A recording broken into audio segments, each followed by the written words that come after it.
get ready to RPG! RPG! RPG! RPG! RPG! RPG! Hello, good evening. Welcome, everyone, to the Knights of Last Call. My name is Derek Melenda. Very happy to be with you here tonight, Thursday, August 15th, 2024. We're still hanging in there. We are making it. We haven't been defeated just yet. We've made our death saving throws. We have recovered from the wounded condition, and we are ready to proceed. So tonight, we are here to talk about Eberron. And I've mentioned this many times on the channel, but we'll get a little bit into the Eberron campaign setting. And this is sort of an ongoing series where we are going and looking back at some of the campaign settings of quote-unquote antiquity. Although in the annals of official D&D campaign settings, Eberron is actually a pretty recent one. I don't know if they have released an official campaign setting after Eberron. Anyways, we'll talk a little bit about Eberron and how it came to be, and then we'll talk about the system. We'll talk about the setting. We'll talk about some of the unique things about the campaign setting from a lore perspective, but also from a mechanics perspective. And there's also a really interesting lesson to learn, or maybe to sort of take away from Eberron for your own campaign settings or your own campaign worlds. And then we'll finish off by talking about 12, well, maybe 13, just kind of cool, unique, interesting things about Eberron. We're not obviously going to have a tough time to go through every single aspect of the setting, but, there's a lot of stuff. Now, I am not, an Eberron scholar. I have run campaigns in Eberron, so I am probably a little bit more. I've read some of Keith Baker's books set in Eberron, so I'm definitely much more informed than perhaps I might have been with our Birthright campaign setting. However, I am not by any stretch of imagination a super expert. But if you do have a question or something you want to talk about, feel free to ask it in chat. And of course, if you want to throw it in a super chat or a tip, that is always greatly appreciated because, that's what keeps these streams going. Xandria is an official campaign setting now. I mean, they did release a Wildemount or whatever Xandria book, but was it? I don't know. I don't know if that was technically an official thing. Karama pointing out that there were the MTG-based setting books. I don't know why, but those just don't seem like campaign settings to me. But maybe I'm just being pedantic, and I don't know. It's I don't know. To me, there's a difference. I don't know what it is. I can't actually describe it, but it does seem like there is a bit of a difference. So yeah. So before we get into actual Eberron, let's talk a little bit about how Eberron came to be, actually. And this is kind of really an interesting sort of look or take at just sort of where Wizards of the Coast mindset was. So in 2000, 3rd edition came out, and in 2003 they revised 3rd edition for the 3.5 edition. And in the years leading up to that re-release, Wizards of the Coast sort of decided that they wanted to make a new campaign setting or release a new campaign setting that would be, a brand new one for 3rd edition. And it worked out really well that, maybe we could release it along with the re-release of the game of 3.5 edition. So they started a contest. It was a public contest, and it was called the Great Fantasy World Search or something like that. They advertised it in Dragon Magazine, and they basically said, hey, type up a one-page proposal for your campaign setting and send it in. And we're gonna pick some. And over 10,000 people submitted these one-pagers, and Wizards of the Coast picked like 10 or something or 11, that they liked, and they said, okay, we're gonna have you all create a 10-page document, and we're going to review those. And what they ended up doing is they ended up buying 3 of these 10-page documents. Now, only one of them has ever been released, which was Keith Baker's Eberron. The other 2 have never been released. And one of those 2 was made by Rich Burlew, who famously made Order of the Stick comic. But we've never actually seen what became of that. Now, there is a rumor that the campaign stuff that Rich Burlew developed back in 2002 for this campaign search actually ended up getting used as part of the stuff for the Nentir Vale and some of the points of light setting that ended up getting used in 4th edition. But, so Eberron was the result of a contest, and Keith Baker had no game experience, no formal production experience before he created this campaign world. But see, here's what's really interesting. One of the, and this is one of the things that I think you can kind of take a look at as we go through this, one of the requirements for the contest is that basically, if it's in D&D, it has to be in your campaign setting that you submit. So it can be reimagined. It can be restructured. But if it's in D&D, it's in this campaign setting. So elves are in D&D, so elves need to be in your campaign setting. Dwarves are in D&D, dwarves need to be in your campaign setting. Gnomes, halflings, fighters, wizards, clerics, right? And it was a really interesting way, and I so wish that we could have seen what the other ones were, but it was a really interesting way of taking these well-established gaming tropes and saying they have to be there, but you can, shake them up a little bit. You can sort of, mix it up and come up with something new. And, Kalana saying, halflings riding freaking dinosaurs, yo. And that's maybe, there's a couple ways that we can, explain this, but maybe that's one of the best ways to explain it. Halflings have to be in Eberron because halflings are in D&D. But what do we think of when we think of halflings? We think of hobbits, right? We think of Bilbo or Baggins. We think of, maybe we think of them being a little bit of like a rogue, sneaky, right? Well, in Eberron, sure, there are halflings that live in the city and, kind of act like normal people. But there's also an entire nation of halflings that live on a very sort of nomadic existence on these kind of endless windswept plains, very Dothraki-like, and they don't ride horses. They ride dinosaurs. And so, they're still halflings, but they are, it's a big departure for them as well. So it's a very interesting campaign setting from that perspective, at the very least. So let's go ahead and hop over. Yes, the Talenta Plains. So this, let's first take a look at what were the product offerings for Eberron. So the original campaign setting book was released as part of 3.5 edition. And of course, it prominently features a lot of Wayne Reynolds art, W-A-R. If you know Pathfinder, you know Wayne Reynolds. But Wayne Reynolds really set the tone for a lot of Eberron. That sort of kind of heroic, over-the-top style that kind of became synonymous with the campaign setting. And they released a large variety of books during the 3rd edition era. You had a book on the city of Stormreach, which is a sort of an outpost frontier town on the continent of Xen'drik. They did an entire book about the Dragonmarked, which we'll talk about. Dragons feature very prominently, as one would expect, it being a D&D game. So Dragons of Eberron was a book that got released. The Explorer's Handbook.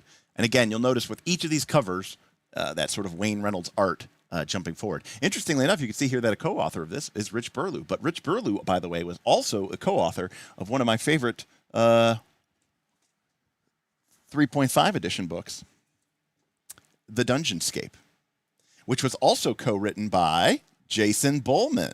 Look at that. Pretty interesting. So,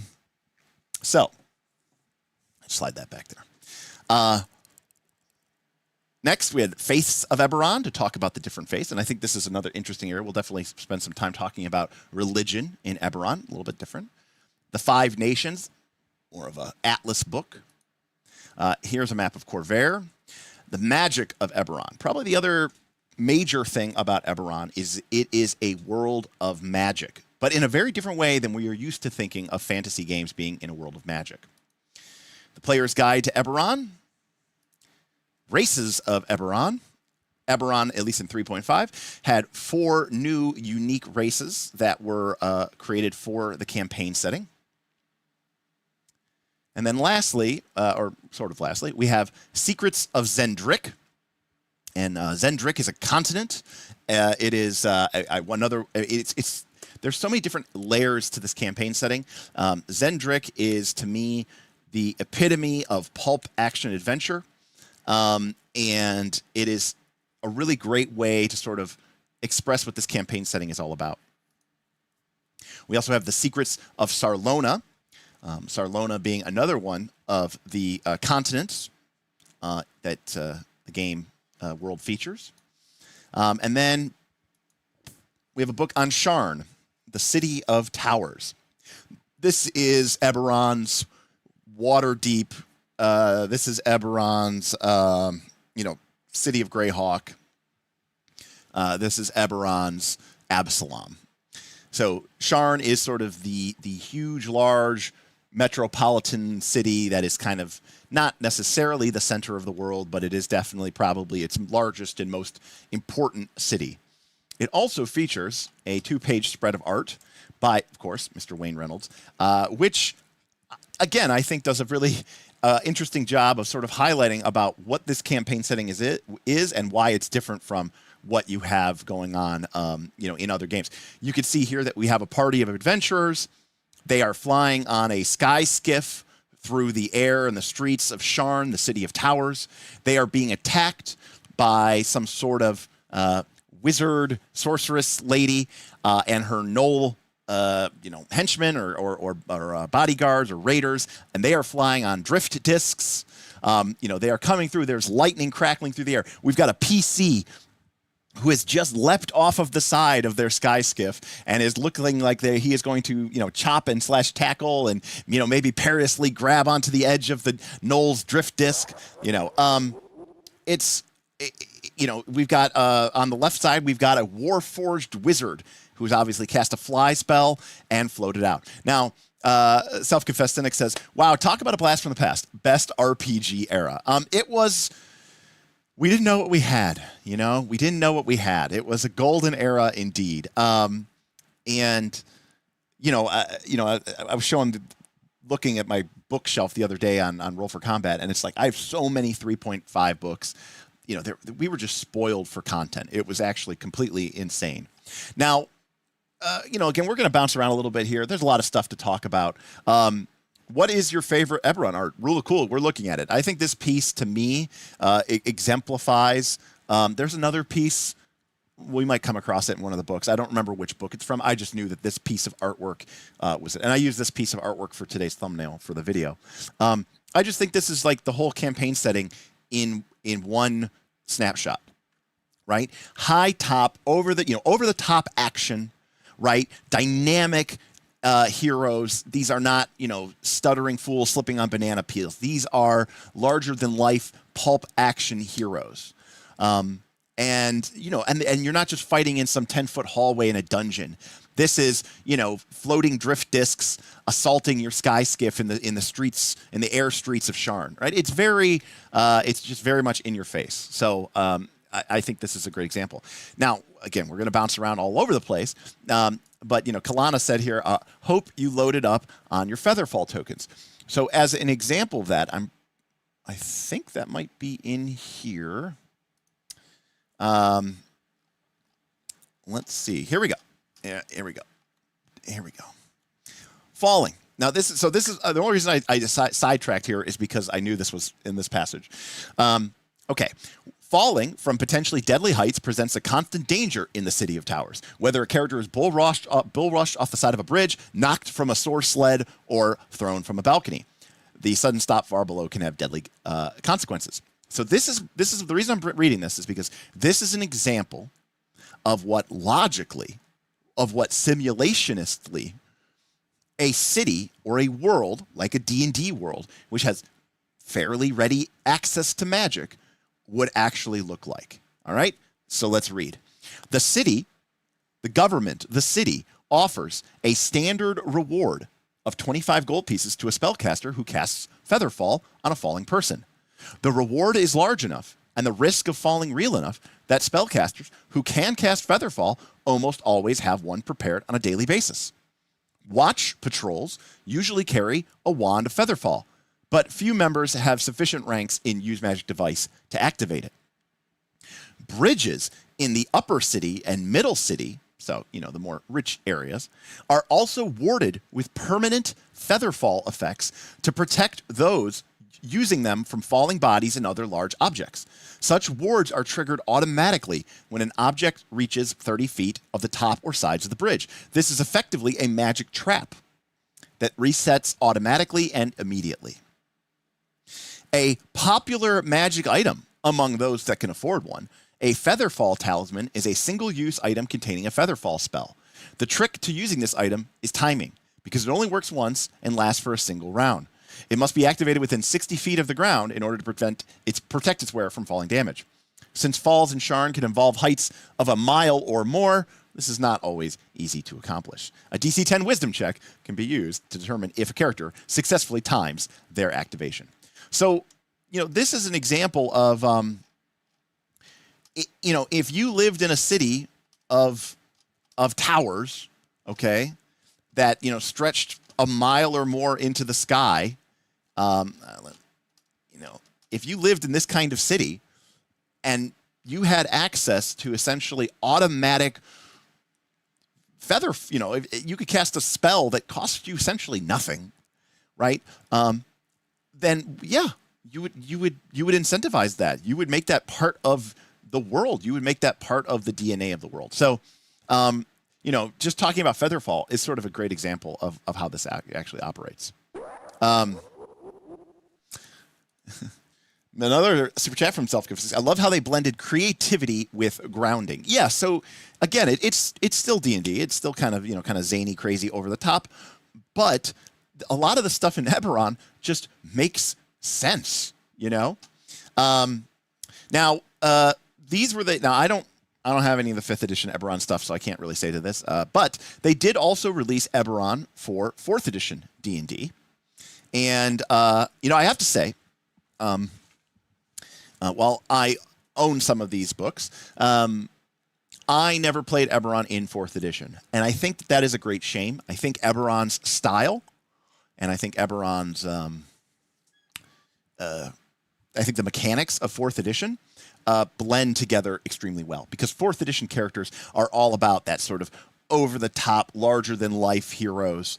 And as an example of this, if we go all the way back to the original campaign setting released for 3.5 edition, there were a couple rules changes. Not as many as we got in Birthright, but one of the biggest changes that they added. Now, keep in mind, this is 2003, people. We're only 3 years into we're only 3 years into D&D 3rd edition, right? So this is already a big departure. But let me change to a single page here. So they added this concept called action points to our D&D game. Nowadays, we are used to playing with inspiration, or we're used to playing with hero points from Pathfinder. People are used to having these sort of meta currency, because let's be clear, that's what those items are. That's what inspiration and hero points are. They're meta currency, because they go, look, our characters are, they can't just rely on luck randomly. So action points were added to the game for the very first time in Eberron. And the way that they worked is it wasn't a re-roll of your D20. Instead, you rolled a number of D6 dice. And you took the highest value. If you're familiar with Shadow of the Demon Lord by, gosh, why am I blanking on who did that? It's not Rob Donahue. Maybe it is Rob Donahue. Anyways, the way his boons and banes work in Shadow of the Demon Lord is very similar. So when you're first level and you spend an action point, you roll a D6. Thank you, Robert Schwab. I was blanking on that. You roll a D6 and add that to your die roll after. Now, the thing is you can declare that you are spending an action point after you have rolled your d20, but before the dungeon master reveals the result of your roll. I'll be honest with you. You know, and you can't do it when you're taking 10 or taking 20. I'll be honest with you. I didn't really do that too much. CCal says, first session, break up a Featherfall scam ring. Right, like, we're just scamming it. So, because he's saying, what you're saying is that my drop-in 4E thing is totally going to happen someday, should be in Eberron. Karima, I would love for it to be Eberron, actually. That'd be pretty sweet. And yes, the idea that people are scamming you by selling you bad Featherfall tokens, number one, that's a brutal scam. Chris, what is up? Hello. Welcome. Thank you for joining. Hello to you as well. And as you got higher level, you could roll multiple d6, and you only took the highest value. So it's not like you were adding 18 or something like that, but you would roll a d6, a d6, a d6. You know, you might get a 4, and a 6. Okay, cool. I got a 6. You might roll a 1, a 2, and a 5. You take the 5. Now, the other thing is, at first level, you have 5 action points. Each time you attain a new level, you gain a fresh supply of action points equal to 5 plus half your character level. Any action points that you didn't spend at your previous level are lost. So this is a use it or lose it system. So, you know, this was up, 20 years later, this is such a smart design decision because you know how players are. You've had mega elixirs in your Final Fantasy game. People don't want to spend it. They're going to save it for something that's important. But when you're first level, you have 5 action points. When you're going to level to second level, you're going to lose those 5 unless you spend them. So the best way, the most efficient way, the most optimal way is to, spend your action points. And then as you get higher level, you get more of them. So that means that the characters are going to naturally escalate their crazy high level over the top antics. Because by the time that you're 14th or 15th or 16th level, you're rolling a bunch of these dice and you have quite a large number of them. Cheers from Argentina. Hola. And so this is big action heroic stuff. Now I know what we're thinking, right? It's D&D. D&D is a game about heroes. Kind of. Before Eberron, when you look at Forgotten Realms and, your characters were heroes, but you were heroes the way Aragorn is a hero. You were a hero the way that, Greek mythology, demigods were heroes, right?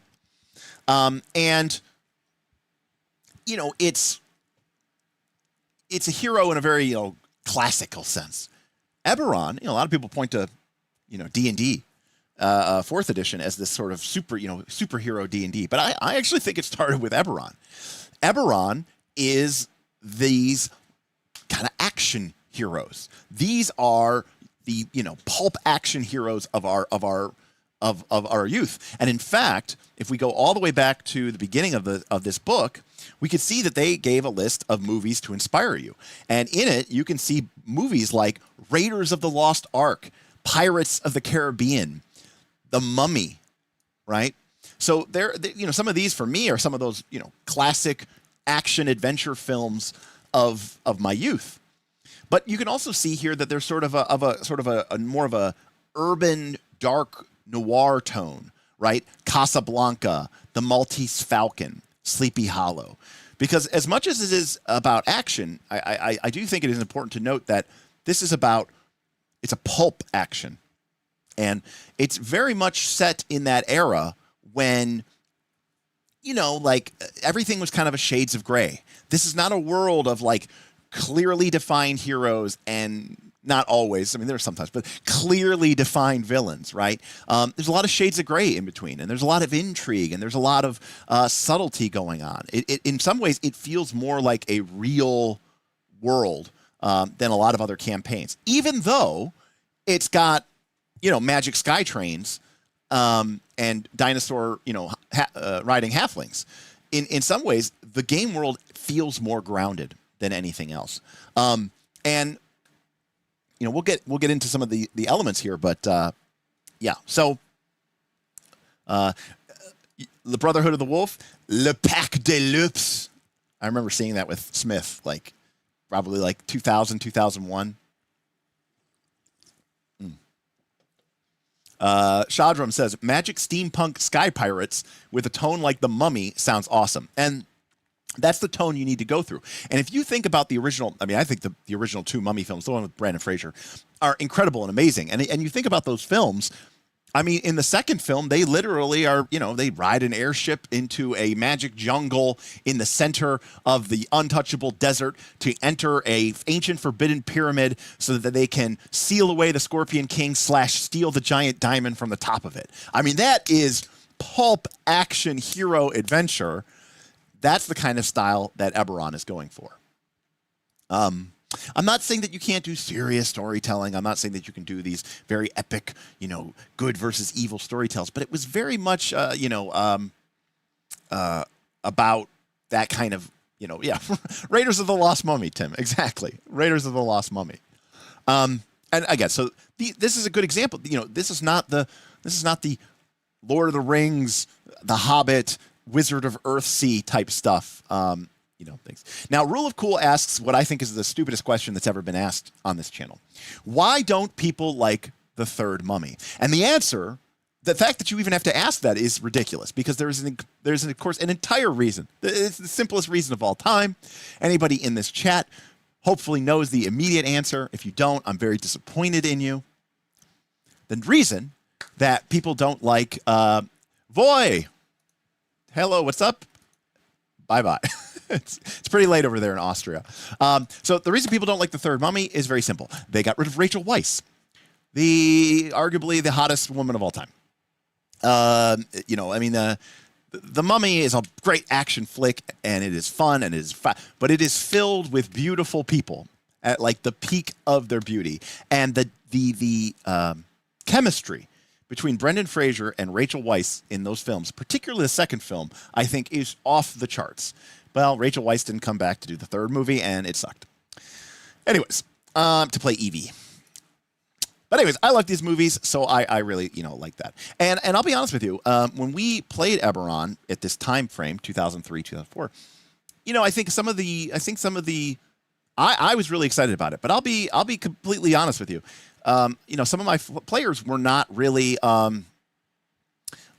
as into this because they were still in that mindset of, D&D, Lord of the Rings, epic, over the top. They thought having, magic trains in their D&D was, some sort of heresy, was some sort of an affront to the game. And because, for them, D&D was, going to a bad Renaissance fair, and it doesn't really make sense, but, you kind of just pretend that it does. And so having flying airships and stuff like that was kind of really, problem. Now, Tim, I have talked about that on the stream before. That is true, Tim. That is actually true. All right. So I'm going to try something here. This is a new whiteboard tool that was introduced to me by the self-confessed cynic. This is called Excal. We're going to try to do this here. All right. So this is our this is our 13 things. So it's actually 12. So 12 plus 1 things about Eberron. All right. Hopefully that is visible. All right. So number 1. That's our first one. All right. So that's the number 1. Control arrow. There we go. Now, so the first thing is tone. So we've talked a little bit about this so far, but I think that it's important to understand that this game isn't just about, new races and new classes and, all that stuff that we kind of normally associate with this stuff. Instead, it is this blending of tone, right? It's this blending of, sort of pulp action, right? Hold on a second. Here we go. It's like pulp action. It's noir intrigue, right? It's but it's also, fantasy adventure. And I think that combination of things is sort of what makes I thought that might, hold on a sec here. I'm learning this new tool here. All right, it says press enter to add text. Oh, there we go. Okay, cool. Just zoom in a smidge, we're saying? Okay.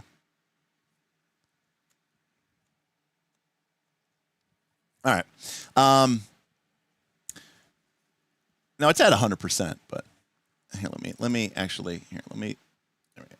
Oh, now it's at 100%. Okay, perfect. Okay.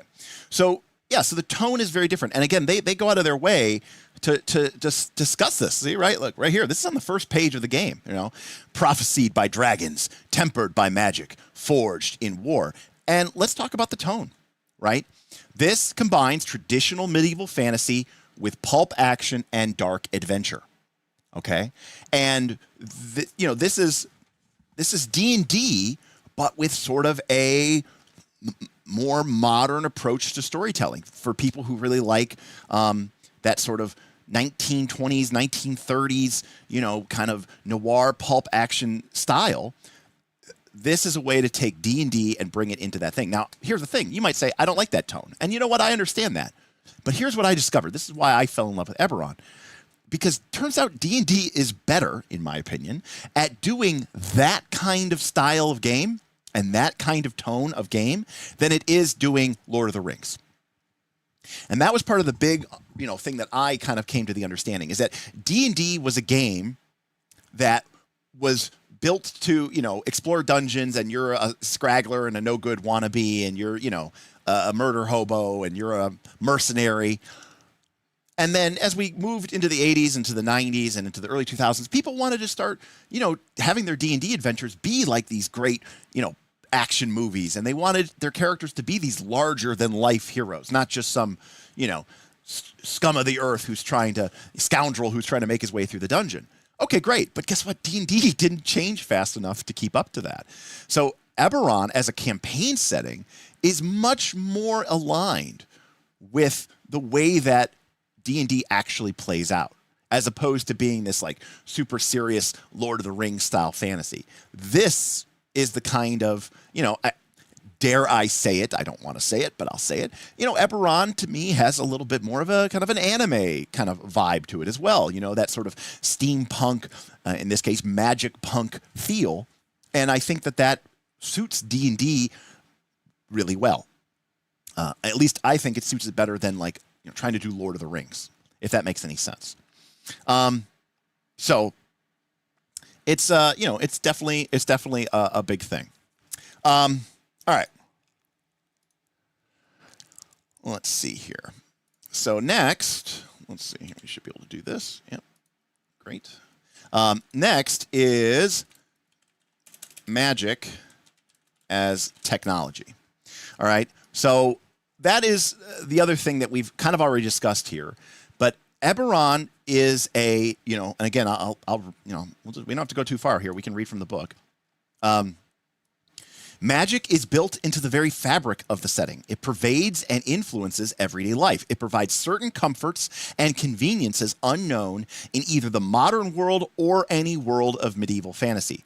Great cities where castles scrape the sky can be found throughout the continent of Khorvaire, and a thriving aristocracy of merchant families controls the world's economy thanks to the edge given to them by the mysterious and rare dragon marks.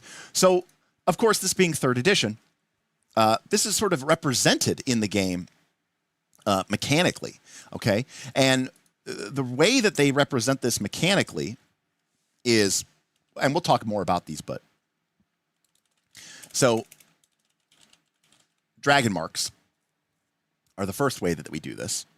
And dragon marks are, quite frankly,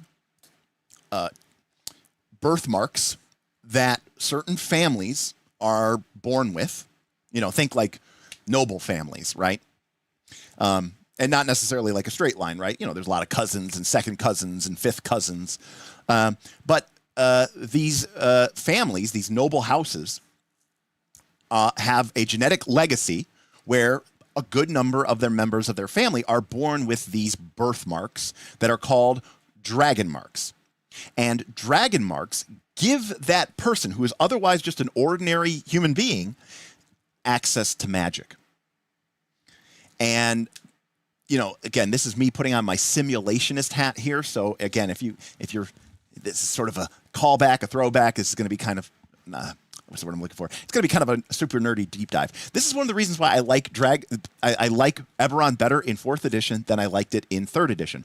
And the reason is because the way that dragon marks were represented in 3rd edition was by giving people, you took it as a feat, and it was represented by giving you a spell-like ability, for those of you who remember what a spell-like ability is. And the different marks are tied to different aspects of civilization and society. There's the mark of healing. There's the mark of, whatever. And as a spell-like ability, you would gain an ability to cast the spell, once a day, which was okay, which felt fine.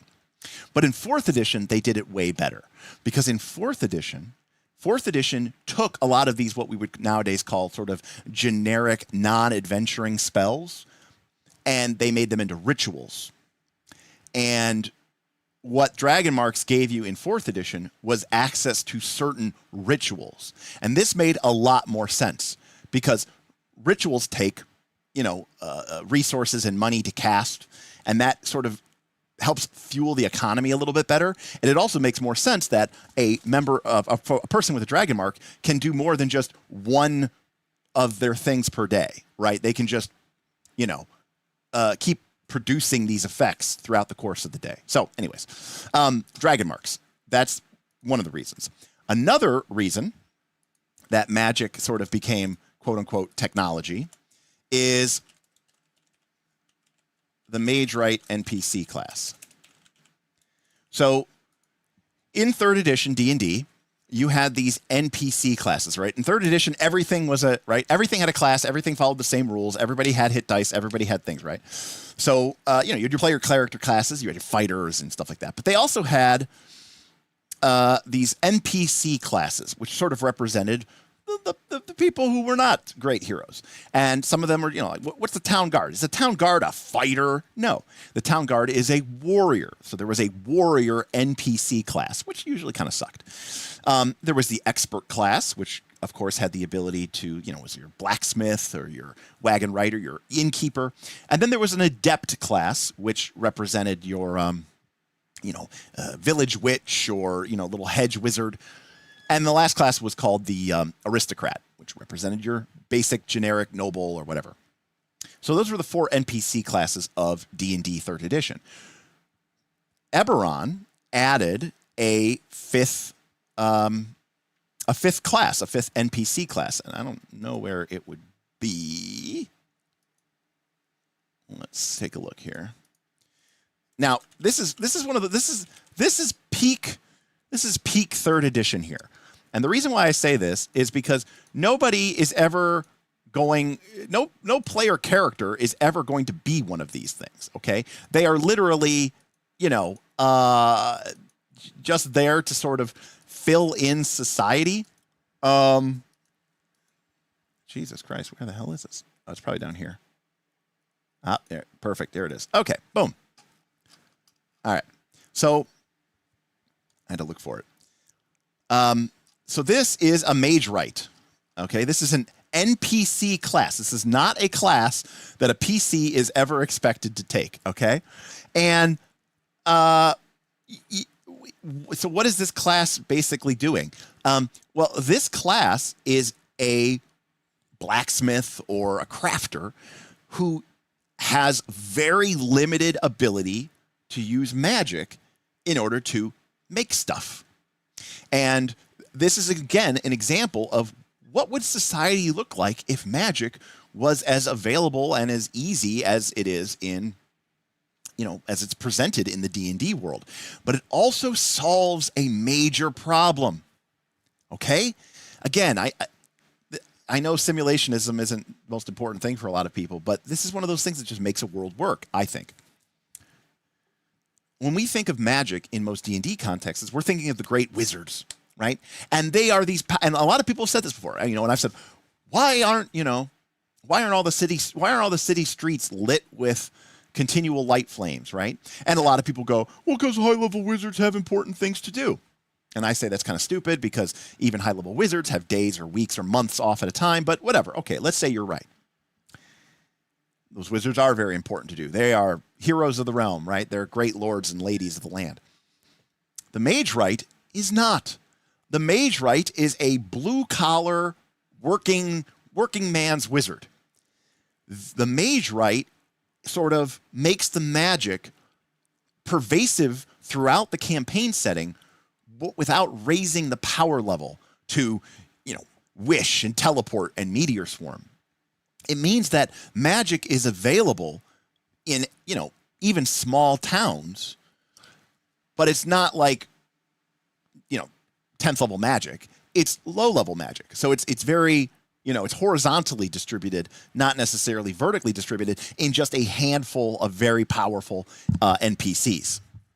And so, and we can see here that the Mage Rite has a very limited set of spells that they can cast per day. And the book even goes in the description. There's a new spell here called Magecraft. And Magecraft is basically a spell that helps you craft. But the game world assumes that there is now an entire product line of goods that are sort of mage crafted. Like the game talks about mage bred animals, right? You can almost think of it like kind of like genetic engineering, but with magic. So instead of, it's like, it's a horse. Well, no, it's like, no, this is a mage bred horse, right? We raised this horse and we used magic to make it better at, pulling carts, or we made this horse super strong for, using the plow, or super fast. So you could have these mage crafted items, these mage bred items. It's sort of like a premium level of good that can exist beyond the basic medieval humdrum. And it sort of explains why and how magic would sort of pervade into a society. So that's one of the things that I think is really, was really interesting or really cool about Eberron, is that, you had this, magic was sort of seen as technology, and as a sort of, it wasn't locked away behind dusty tomes and, ancient sorceress bloodlines.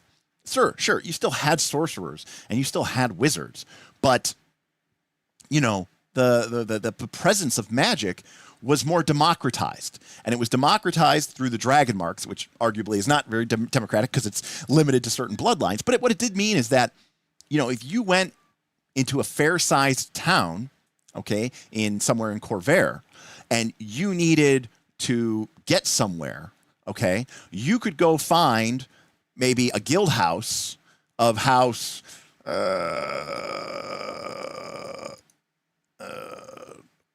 Orion, okay? And the members of House Orion have the Mark of Passage, all right? And with the Mark of Passage, these people who are not spellcasters can have access to things like Dimension Door or Phantom Steed or Overland Flight or Teleport. And so it doesn't make sense why a high-level wizard who is capable of casting Teleport, right, some 11th level wizard, 13th level wizard, chilling out in some, not necessarily super, and it's like, why would they help me? And why are they even still, don't they have other, you're right, they do have other busy things to do, or they don't want to bother with you, they're busy doing their own things. But guess what? Not a member of House Orion, okay? House Orion is a mercantile house that controls the Couriers Guild, which uses its powers to carry parcels, messages, and people over great distances, sometimes instantaneously, for a high price. They are FedEx. This is fantasy FedEx.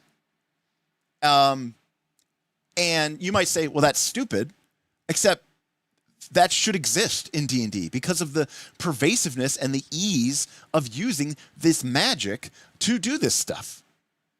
And rather than try to bend your brain backwards around it, Eberron embraces it. So magic as tech is sort of the second thing. All right, what else? So we talked about this already, but I'm going to add it here because I do think it is important, which is dragon marked.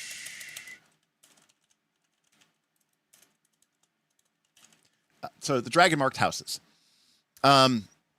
So why are these, important? Well, we kind of talked a little bit about these, but what's really interesting about dragon marked houses is it brings this sort of non-sovereign power entity into play. And I think it's really good for this style of play, this genre of play. Okay, what am I saying here? It's like Shadowrun, which I don't really like. But in Shadowrun, the idea is that like corporations kind of rule the world. And they operate sort of behind the scenes. And in some cases, they are kind of the movers and the shakers. They're the real power in the world. And there's a lot of stuff in Eberron that is, again, very analogous with the sort of interwar period between World War I and World War II. We'll even see the next one I'm going to talk about is called The Last War. In the campaign setting of Eberron, the main setting, Khorvaire, just finished their huge world war, right? Their World War I, if you will. And everyone kind of knows that another war is coming.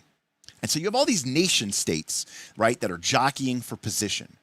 And, national identity is really, really important. But sort of underlaid underneath that, you have these dragon-marked houses, of which there are 12, arguably 13, dragon-marked houses, which have a sort of monopoly on certain critical areas of living and existence. So in particular, we have, there we go. So we have the half-elves of House Madani, who have the mark of detection. We have the half-orcs and humans of House Thrask, who have the mark of finding. The humans of House Vidalis, who have the mark of handling. The halflings of House Jurasco, who have the mark of healing. The halflings of House Galanda, who have the mark of hospitality. The humans of House Caneth, who have the mark of making. We talked about House Orion and their mark of passage. The gnomes of House Siviths have the mark of scribing. The humans of House Denith have the mark of sentinel. The elves of House Phileron have the shadow. There's also sort of a splinter family that they have the same mark, but they originally, that's why I said there's 12, kind of 13, because they actually originated from the same thing. There was like a schism in the family. The half-elves of House Lyrandar, who have the mark of storm, and the dwarves of House Kundarik, who have the mark of warding. So, and you can see these guilds over here: banking, warding, windwrights, think sailing, right? Defending, notaries, transportation, couriers, fabrication, hostelers. This is very, kind of modern thought processes, right? These are kind of modern concepts. And so dragon-marked houses provide this sort of awesome element to the game. Number one, it makes it so that, we've all had this problem, right? In D&D, where it's like, all this magic exists and all these spells exist, and I just, I want access to it, and I've got money to spend. Can I use it? And now the game, it goes, yes, you can. So when your party comes back from an adventure and you're, beat to hell, and this is even still back in 3rd edition, where you did not get all of your hit points back in a single night of resting, you might make a quick stop at a House Jurasco healing house and get some nice halfling love, right? And get a couple of tops off there. It's just part of the game. If the group needs to quickly send a message to their contact on the other side of the world, well, cool. Go to go to House Orions and have something sent to them, or go to House Civis, okay, who has access to like spells like sending. I think. Let me see here. Mark of scribing. There you go. The mark of scribing lets you cast sending once a day. So you can go to a House Civis notary guild and you can, say, I need to send a message. It's like Telegram. It's not a telephone. Let's be clear. It's not a cell phone. It's, Ironically, when this game came out in 2003, there weren't cell phones, but it's not a telephone. But what it is it's a bit like a telegram. And so again, I say that and they don't have automobiles as per such, not in any sort of mass sense, but they do have trains, elemental trains. So there's an element of this game that sort of feels like late 1800s U.S. Victorian era. Kind of feel or kind of vibe, and there's an element of it that goes into sort of that sort of post-war World War I period. All right, but I think Dragon Marked Houses are awesome. I think they provide a lot of context. They make a lot of sense in the game, and they are just great sources for adventure hooks. All right, the fourth. Okay. The Last War. All right, so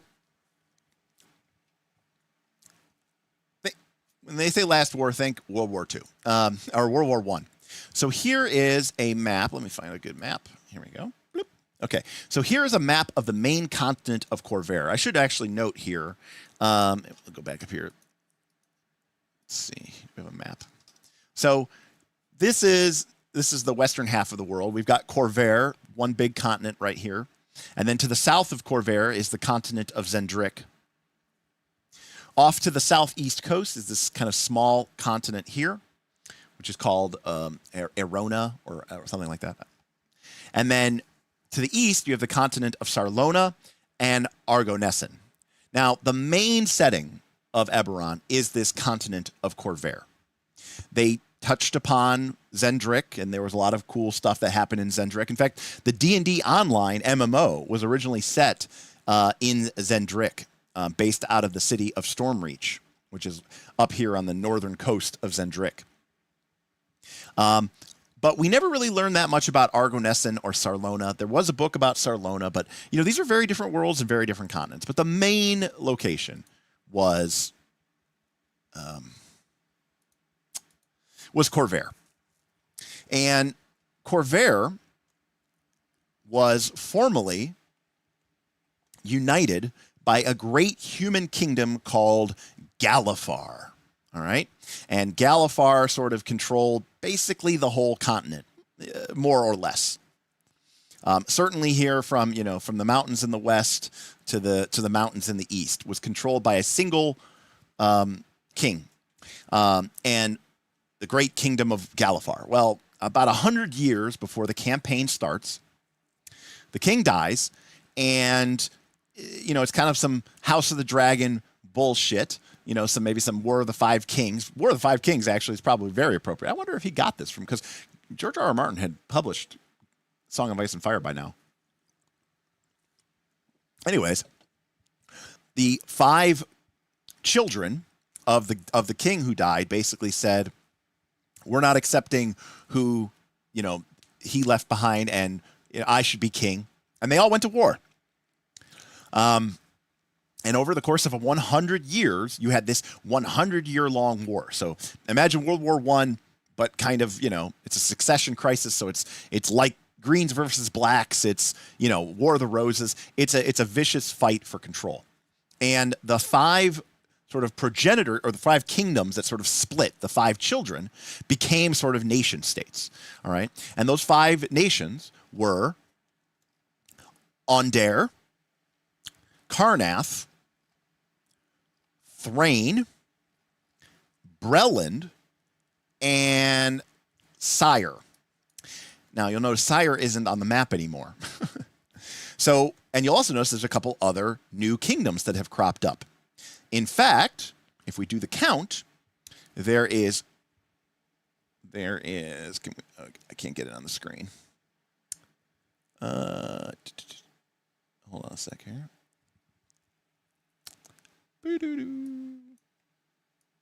All right. So we have the Shadow Marches, Droam, the Eldine Reaches, Aundair, Thrain, Breland, Zalargo, Dargoon, Valinar, Carnath, Kubara, the Marar Holds. So there were 12 recognized countries that sort of ended up kind of emerging as nation states during the course of the war. Well, actually, technically, there was 13. But one of those nation states, Sire, was destroyed. And that's actually kind of what ended the war. So it's not like anybody, it's not like there was a nice resolution to the war.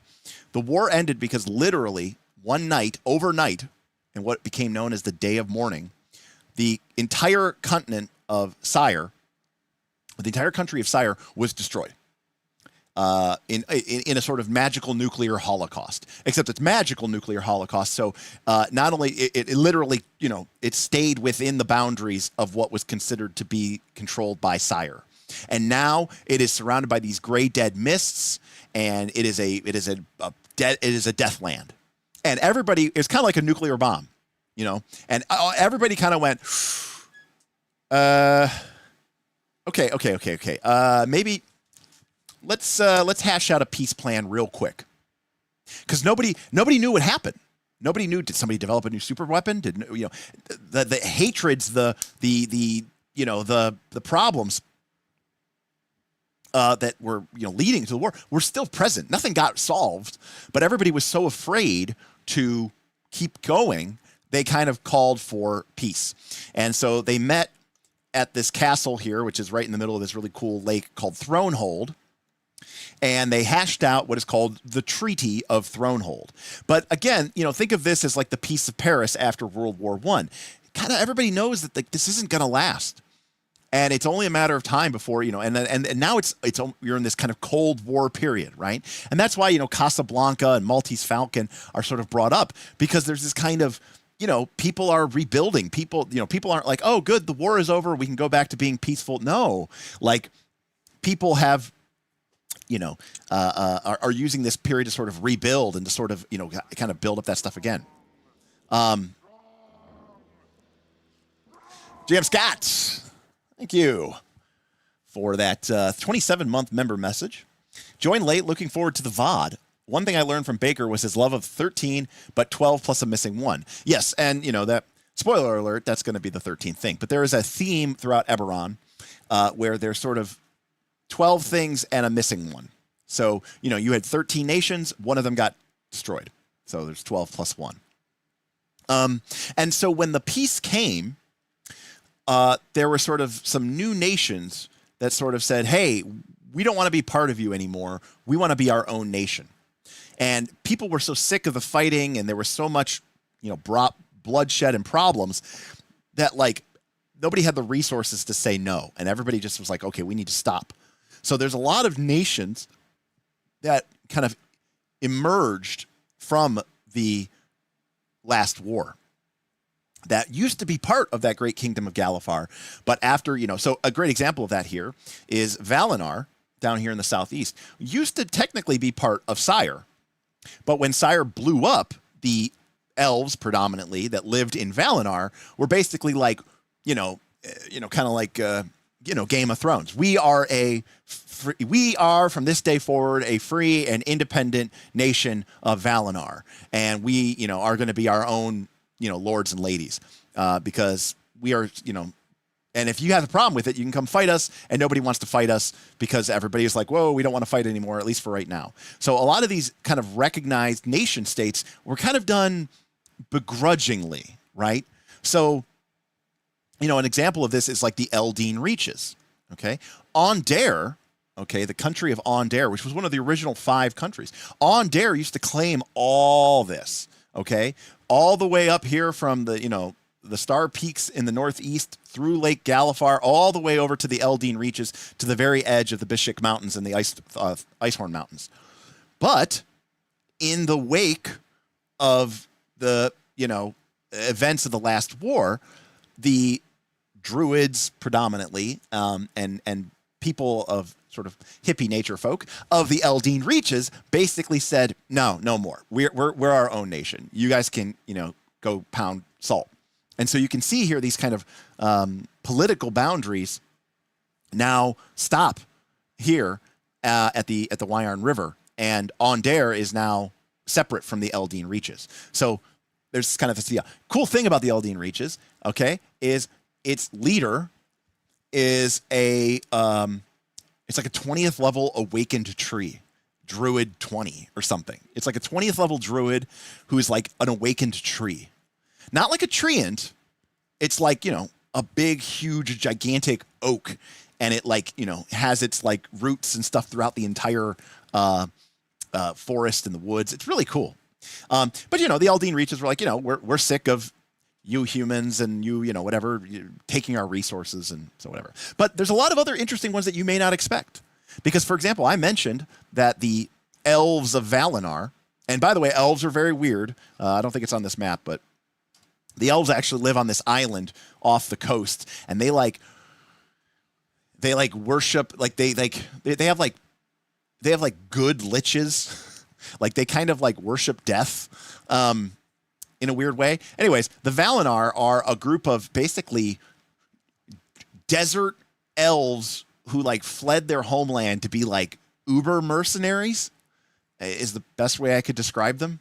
So they're, again, these aren't your forest dwelling, we live in peace with the people elves. No, even the normal elves are these kind of like weird undead, kind of Mayan Aztec vibe elf people, and then the elves of Valinor, which are Valinor is the only, elven state on the island or on the thing here.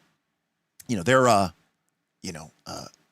like desert elf mercenaries. But this is another thing about the game, which is technically my next one. But KC says they worship positive death, and they have a bunch of mummy spirits who run the High Council. Yeah, so it's like good liches in a way. But this is the other thing I was going to say. So this is still 2003, so this is kind of a big deal. But one of the things that they did here in Eberron with the last war, okay, is so we talked about these political boundaries, but the other thing is here is this idea that like alignment and evil aren't what you think they are, right? And so it's this idea that it's a little bit more subtle. It's a lot more like the real world. Most of these people are shades of gray, and a great example of that, okay, is countries like Dargoon. Okay, so what lives here is gnomes, elves. No, this is a goblinoid nation. This is a nation of hobgoblins and goblins and bugbears. And in the world of Eberron, actually, before this great kingdom of Galifar united the land, way back in the prehistory, the humans weren't even from this continent, okay? Humans came from a different continent. The original people that sort of lived here and built a great kingdom here called the Dakani Empire were goblins, specifically hobgoblins. And they used goblins as their slaves, and they used bugbears as sort of their like warrior race. But this was ruled by this, by this goblinoid people. And so obviously the humans invaded, and it was, they were destroyed. The Dakani got destroyed by the invasion of Zoriat. And so you can't just go, oh, it's a goblin, oh, it's a bad person. Because here's the thing in this game, right? This is a world at war, right? You might have somebody from Breland, okay, who's a good person. His or her alignment is good, and there's a person from Thrain, and their alignment is good, but they're both soldiers in their armies, and they are fighting in a battle outside the Sword Keep, and you're a good person, and that these people over there, they might be good aligned too, but that they're still their enemy, because they're from a different place. And similarly, just because, goblins are, evil doesn't mean that you can just walk in there and murder them. They're people too. So Eberron did this thing where it kind of was the first time that it really started looking at these traditional, in my opinion, these sort of traditional monstrous races, and really started looking them more as people. So Dargoon is a great example of that. But you also have the nation of Droam. Droam is literally a kingdom of monsters. Okay, Droam is ruled by a coven of hags called the Sisters of Sorakel. And, you have like Medusas. And basically, I'm trying to think of, some other things that you would have here. But, those kind of monstrous humanoids is what third edition would call them, would be the terminology.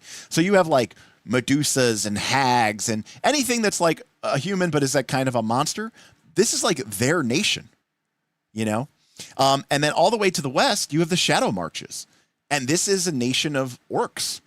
And orcs are actually interstellar druids, okay, who keep the servants of Cthulhu basically at bay. And so, again, just a very radical take on what has been sort of the normal element for this game. So it's a really cool nation states that's all set up by this great war.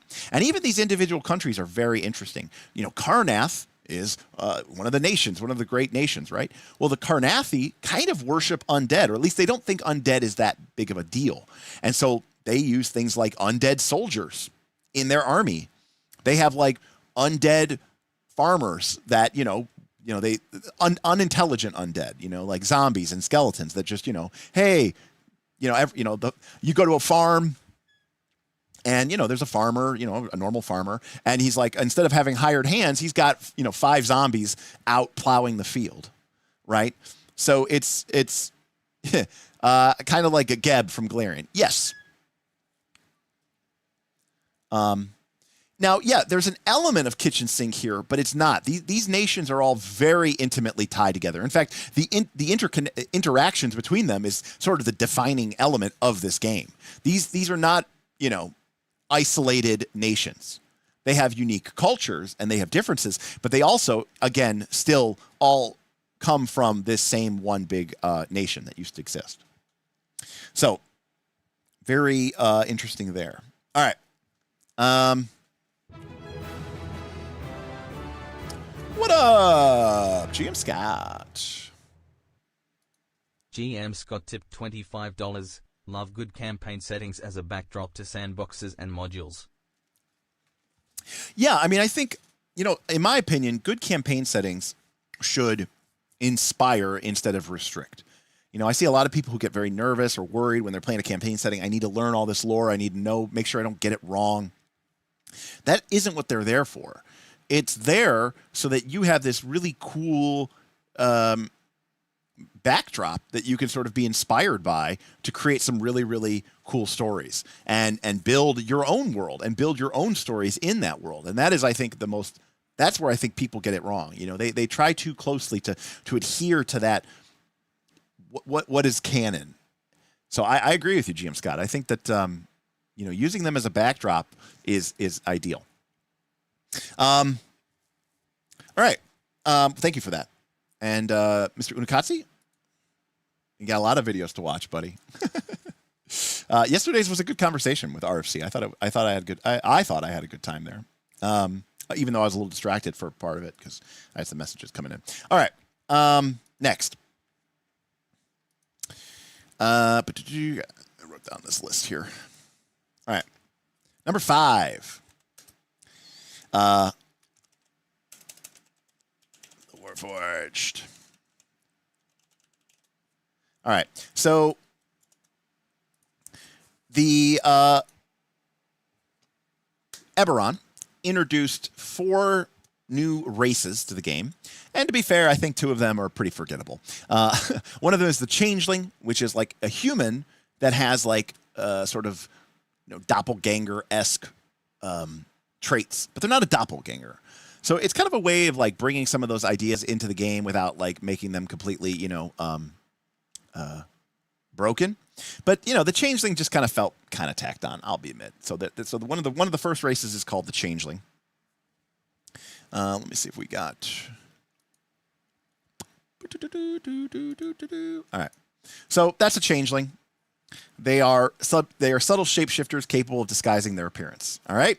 And they, evolved from some sort of weird union between doppelgangers and humans, and now they're their own race. They're okay. They're kind of they kind of feel a little bit like changelings from Deep Space Nine. And as sort of an example of this, here's what they can do. So this is their racial ability. All right, they get bonuses to bluff and intimidate and whatever. They have a supernatural ability to do a minor change shape. They have the supernatural ability to alter their appearance as though using the disguise self spell that affects their bodies but not their possessions. This ability is not an illusionary effect, but a minor physical alteration of a changeling's facial features, skin color, and texture within the limits of the size. A changeling can use this ability at will, and the alterations last until she changes shape again. They reveal their natural form when they're killed, as a true seeing spell will reveal their form. So, it just works, and it's, pretty cool. Despicable Tano says, aren't undead regions a thing in Galarian too? Yeah, there's the country of Geb, which, to be fair, I don't know, surprise, Galarian got created after Eberron. So if it's in, they probably were like, oh yeah, that's a really cool idea. We should just take that. So changelings are okay, but they're not the coolest ones. All right.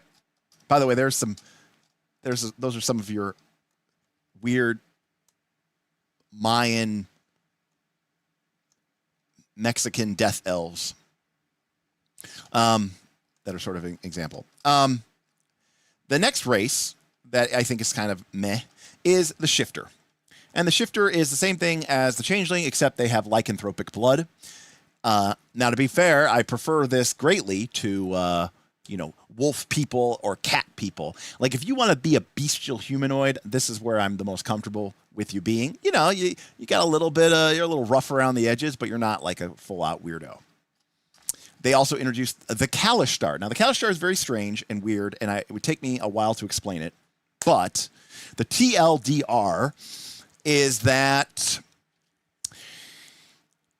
the Plane of Dreams is inhabited by a race called the Khorvaire, which are a domineering empire that want to completely destroy and take over the world. And they almost did, but then their plane was sent to the far reaches of the universe and they can no longer invade. So what they did is they used their ability to affect, they're like psionic entities, and they bred tieflings with elves and humans to create vessels that they can actually they're just people that don't have cells. Or they don't have minds or consciousness, and they can beam into those bodies and basically have a physical form in the world. Okay, but not all the Khorvaire are bad. Okay, some Khorvaire don't want their people to invade and kill and destroy all these people, and they sent their minds to the world, and they merged their souls with willing people, mostly psionic or monks. And they formed this new race called Kalishtar. It's a bit like the Trill from Deep Space Nine or from Star Trek, if you're familiar with the Trill race, except instead of it being a worm symbiote that lives inside of you, it's actually a psionic dream presence from another realm or another dimension of being. So, very strange, but cool. But the one that really sticks out the most is Warforged. And these were robots in D&D. Magical robots, and they had wood and some biological components to them, but for the most part, they were robots in D&D. But here's the cool part about them: they really nailed making them part of the game world, and it's really, really cool how they did this. Basically, Warforged were created by House Canis, which is the house, one of those dragon marked houses that we were talking about. Well, House Canis has the mark of making. And they basically are these sort of tech bros of, they're the Elon Musk, they're the Jeff Bezos, of their world. And as the last war continued to go on, they saw an opportunity to make a profit, and they created basically mechanical soldiers. Hey, don't have enough soldiers? Tired of your soldiers running away? Tired of your soldiers, needing to sleep, and tired of your soldiers needing to eat? Well, here's here's a Warforged. We can sell you these mechanical, perfect soldiers. And they, you don't have to worry about their feelings. They're totally disposable. And they created they created legions of these, automaton warriors. However, as the war waged on, and after the day of mourning, where the sire blew up, it was discovered that kind of like droids in Star Wars, the Warforged that have been around long enough were actually starting to gain sentience and started to become thinking beings. But they were, let's be clear here, this is an analog for slavery, okay? Because these were living beings that were created and owned by these nations, okay? However, as part of the Treaty of Thronehold, okay, which was that was like the Peace of Paris. That was the thing that ended the last war. Two important decisions regarding the Warforged were agreed upon. First, the status of the Warforged changed. They were no longer property, they were people. And second, House Cannith was forbidden to produce any new Warforged. The creation forges were shut down and destroyed. So, this is an analog for, the Emancipation Proclamation, the end of the Civil War, and you have this entire, new sort of race that suddenly has freedom. And some people distrust, a lot of people are like, they're taking our jobs, like they're not, you shouldn't, no Warforged wanted here, so there's like elements of prejudice, racism, and it's a really complex topic that goes beyond just robots in D&D. And so, I think the reason I bring up the Warforged is just because this is how you not just add something that's kind of interesting and cool to the game mechanically, but you make it part of this complex dynamic that, I think is really, really, really interesting. And it's also just an interesting self journey. Like, you were built to be a soldier. You were built to be a weapon of war. Well, the war is over. And they go, here's your freedom. And you go, I don't even know what to do with myself. I've never had to think for myself ever. It's a really, really interesting role-playing concept. And I think it's just done so well. So I think they just knocked it out of the park with the idea of them. So let's talk about the Warforged, because I know this is the thing that we just okay. Here we go. The Warforged has the living construct subtype. So not construct, not humanoid, but living construct. Okay, they are constructs with the living construct subtype. They are created being given sentience and free will through powerful and complex creation enchantments. They combine the aspects of constructs and living creatures. Number one, they get their hit dice and base attack bonus from their class. Number two, unlike other constructs, they have a constitution score. In 3rd edition, constructs did not have a constitution score. They do. All constructs in 3rd edition automatically had low light vision and dark vision. Warforged do not. However, they are immune to poison. They are immune to sleep effects. They are immune to paralysis. They are immune to disease. They are immune to nausea, fatigue, exhaustion, effects that cause a sickened condition, and energy drain. Now, from a modern game standpoint, you would never see this ever, because there's no way that they would make a just totally playable first level race or ancestry or species or whatever that is immune to all these things. But they were like, well, they're not people. How can you poison them? How could you paralyze them? So anyways, now there was a thing. They didn't heal damage naturally either, because they're like, look, if you want to get all of this immunity to poison and sleep effects and shit, well, guess what? You also don't heal. You have to be repaired to be healed. All right. The nice advantage of it is they could be healed by a cure light wound spell, but also a repair light damage spell. So there was even a line of spells that could heal just constructs. Additionally, when you go to 0 hit points, you're disabled. You do not need to eat. You do not need to sleep. And you do not need to breathe. A wizard still has to rest for 8 hours, though, to prepare their mind for the spells. They got a +2 to con, -2 to wisdom, -2 to charisma. They are medium-sized, and they had plating on them that gave them natural, basically, armor class. They also had light fortification. Any critical hit against them had a 25% chance of not affecting them. And their base damage was D4 with their slam attack. So, yes, they were very powerful. There is no doubt about that. They had some downsides, let's be clear. But, you know, you felt like a living construct. I mean, we had a player in our group, Rich, who played a Warforged fighter, and it was really cool seeing him, you know, interact and be immune to these things that other people were not. Oh, Borgie coming in. Tip $13.37. Loving these campaign deep dives. Here's a little something for Dark Sun. Thank you, Borgie. Dark Sun is definitely in the top 5. You know, when we did our initial votes, Eberron and Birthright were top on the list, but Dark Sun was right up there. So I would love to see it. Thank you, Borgie, for the support, and hopefully we will get to see that. I had no idea this setting was this cool. It is. It's a very cool setting. It's a unique setting. It feels very different. I love Forgotten Realms. But I'll be the first to admit that, like, Forgotten Realms and Greyhawk and Dragonlance and just a bunch of Mystara, like, they're all kind of interchangeable. You know, campaign settings like Planescape, Dark Sun, Eberron, these stand out to me. They really do.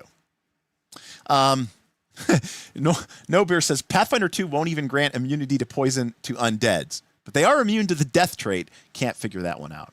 So yeah, Warforged were really powerful, and they were really strong, and they really, but you know, the other thing too is, again, it added this, it felt right in Eberron for all the reasons that I was talking about. They weren't just, oh, there's a robot race. No, you have a entire house called House Caneth who has the mark of making that they can use. They are literally a industrial conglomerate, mega conglomerate. Again, they're like the Elon Musks of their world. Now, I mentioned also in our 5th one here, Warforged / Artificer. So kind of the class analog to the Warforged is the Artificer. And the Artificer, Tim Carpenter was in the chat earlier. Tim played an Artificer of House Caneth. And this is where the Artificer was first introduced. And the Artificer was the idea of, what if we have, you know, this is sort of kind of like where we kind of emerged in sort of the Inventor and the Alchemist of Pathfinder. The idea of the Artificer was a class that was built around magic items, right? And they weren't a spellcaster, all right, but they got all of these, they got all of the craft magic item feats. So they got Scribe Scroll, Brew Potion, Craft Wonder. They got these automatically. So in this way, they were better crafters than, you know, the wizards and the clerics. They got all of these feats for free, basically, and at a nice level too. Additionally, we talked about this before, but they had this in 3rd edition D&D. Making magical items cost experience points from your character. You had to subtract experience points from your character in order to make new magic items. Well, the Artificer got a reserve of basically XP, but it wasn't for your leveling up. It was like you got 40 XP at level 2, you got 60 XP at level 3 that you could use to fund the creation of magic items.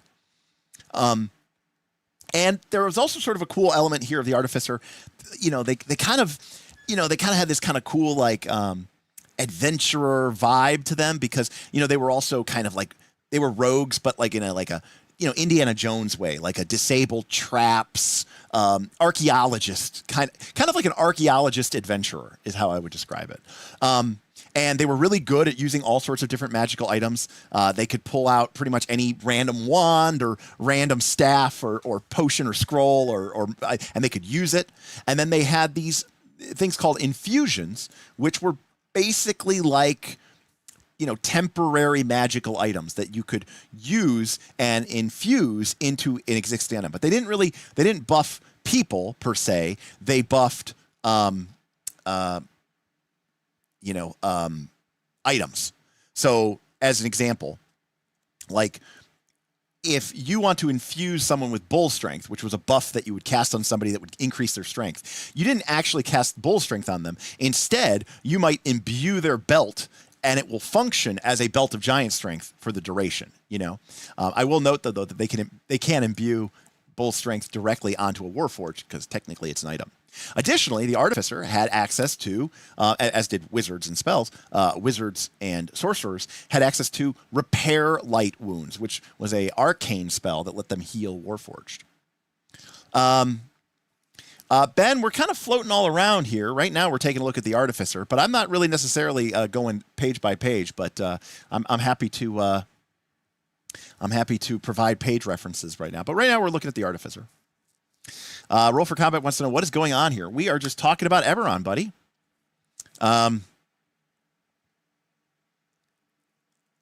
Delirious wants to know how it compares to 4th edition. That's a great question. We're going to take a quick detour over to 4th edition.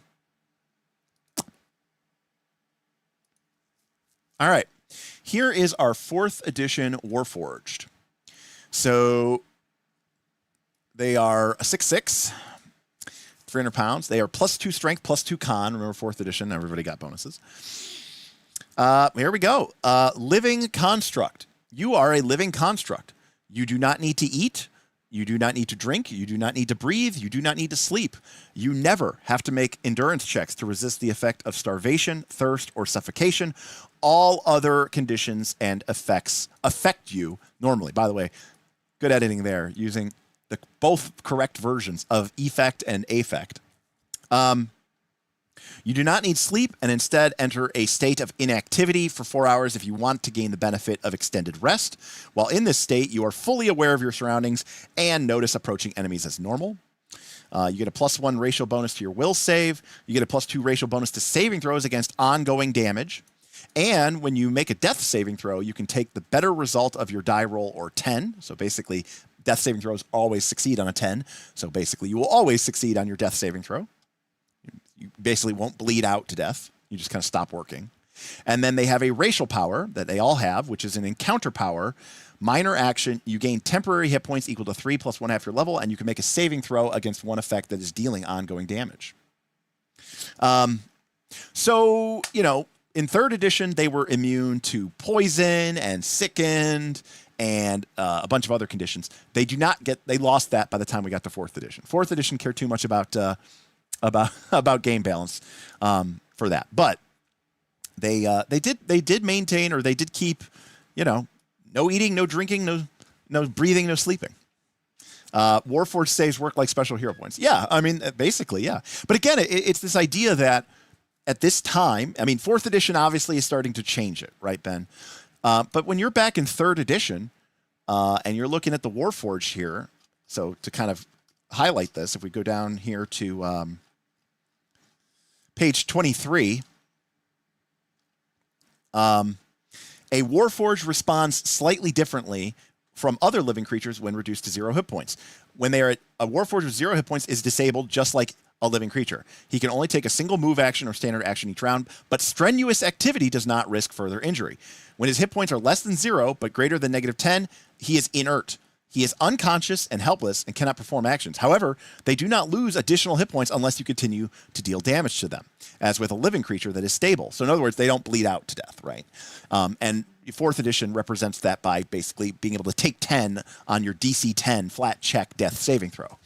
But this is because this was still a time and a place in the game's history where the simulationism, getting the rules to support the simulationist idea of what would a living construct be like, was more important than any concept of game balance. So it's like, well, if I'm going to put a living robot person, in my campaign world, well, they got to be, they got to be immune to poison, right? A disease. How could they get? They don't eat. How could they get nausea? What would that even be like? Fatigue. So this was still when simulationism was really. I mean, 3rd edition is like the king of simulationism, and this is really highlighting that in particular. But again, I and Tim wanted me to share. He I think he dropped off, but unfortunately, when Tim played an artificer in our Eberron campaign. However, I've talked about this before. The way that this craft reserve works is it's use it or lose it. So if you don't use this 20 XP by the time you get to level 2, then you lose that 20 and you get 40. Again, use it or lose it. Well, the action and adventure of our Eberron campaign came a little bit too fast and too furious, and Tim frequently found himself, in the middle of some globe-trotting adventure. They had to hop on an elemental train from Sharn and take it east to Trollenport to get on a gnomish Zilargan submarine that was going to take them across the Straits of Shargon to the Xen'drik. Right? It's like Indiana Jones. Red line is going. Transferring over. It's very over the top, and that was great. That was a lot of fun. But Tim was like, "Damn, we're always on the run. I don't really have time to sit down and make our magical items that I'm getting these bonus experience points for. Oh, and by the time I do, we've already leveled up like once or twice, and I basically had to like throw those experience points away. So you could almost the campaign was a little bit too action packed. I would love to see. If I were to do this class now with a kind of modern appreciation for it, I would basically kind of have like almost a meta construct where the idea is like the artificer is sort of always working on these projects in the background, but you don't actually have to declare it. It's almost like a flashback. And then the artificer can kind of reach into their bag and be like, yes, I've been working on this wand of fireball and it's ready. I've just finished it last night, and they can like subtract their experience and then boom, you have a wand of fireball or something like that, because it make it easy. Make it easier like that. Karama says the Warforged kept all these silly bonuses in D&D Online. Well, yeah, there you go. Big fan of Eberron and ran some Pathfinder 2nd Edition in it, says the Mogarian. Although I attempt to do a bit of traverse around parts of the continent, Khorvaire is enormous. Very big continent. Very big continent. Nober, it's tough. It's tough to try to balance all of these classes and races and make them all exactly game balanced. It's tough to do. And that's why they kind of stopped trying. They did it, but they did it by, limiting things, That crafting idea sounds a bit like FabU. I like it. Yeah, I guess, I don't know. I'm not, maybe that's where that makes sense that's how they would do it. I can't say that I can recall the exact crafting rules from FabU off the hand. But yes, I think that idea is a little bit more modern, a little bit more approachable, and again, works just given the, the realities of the situation. All right. Next.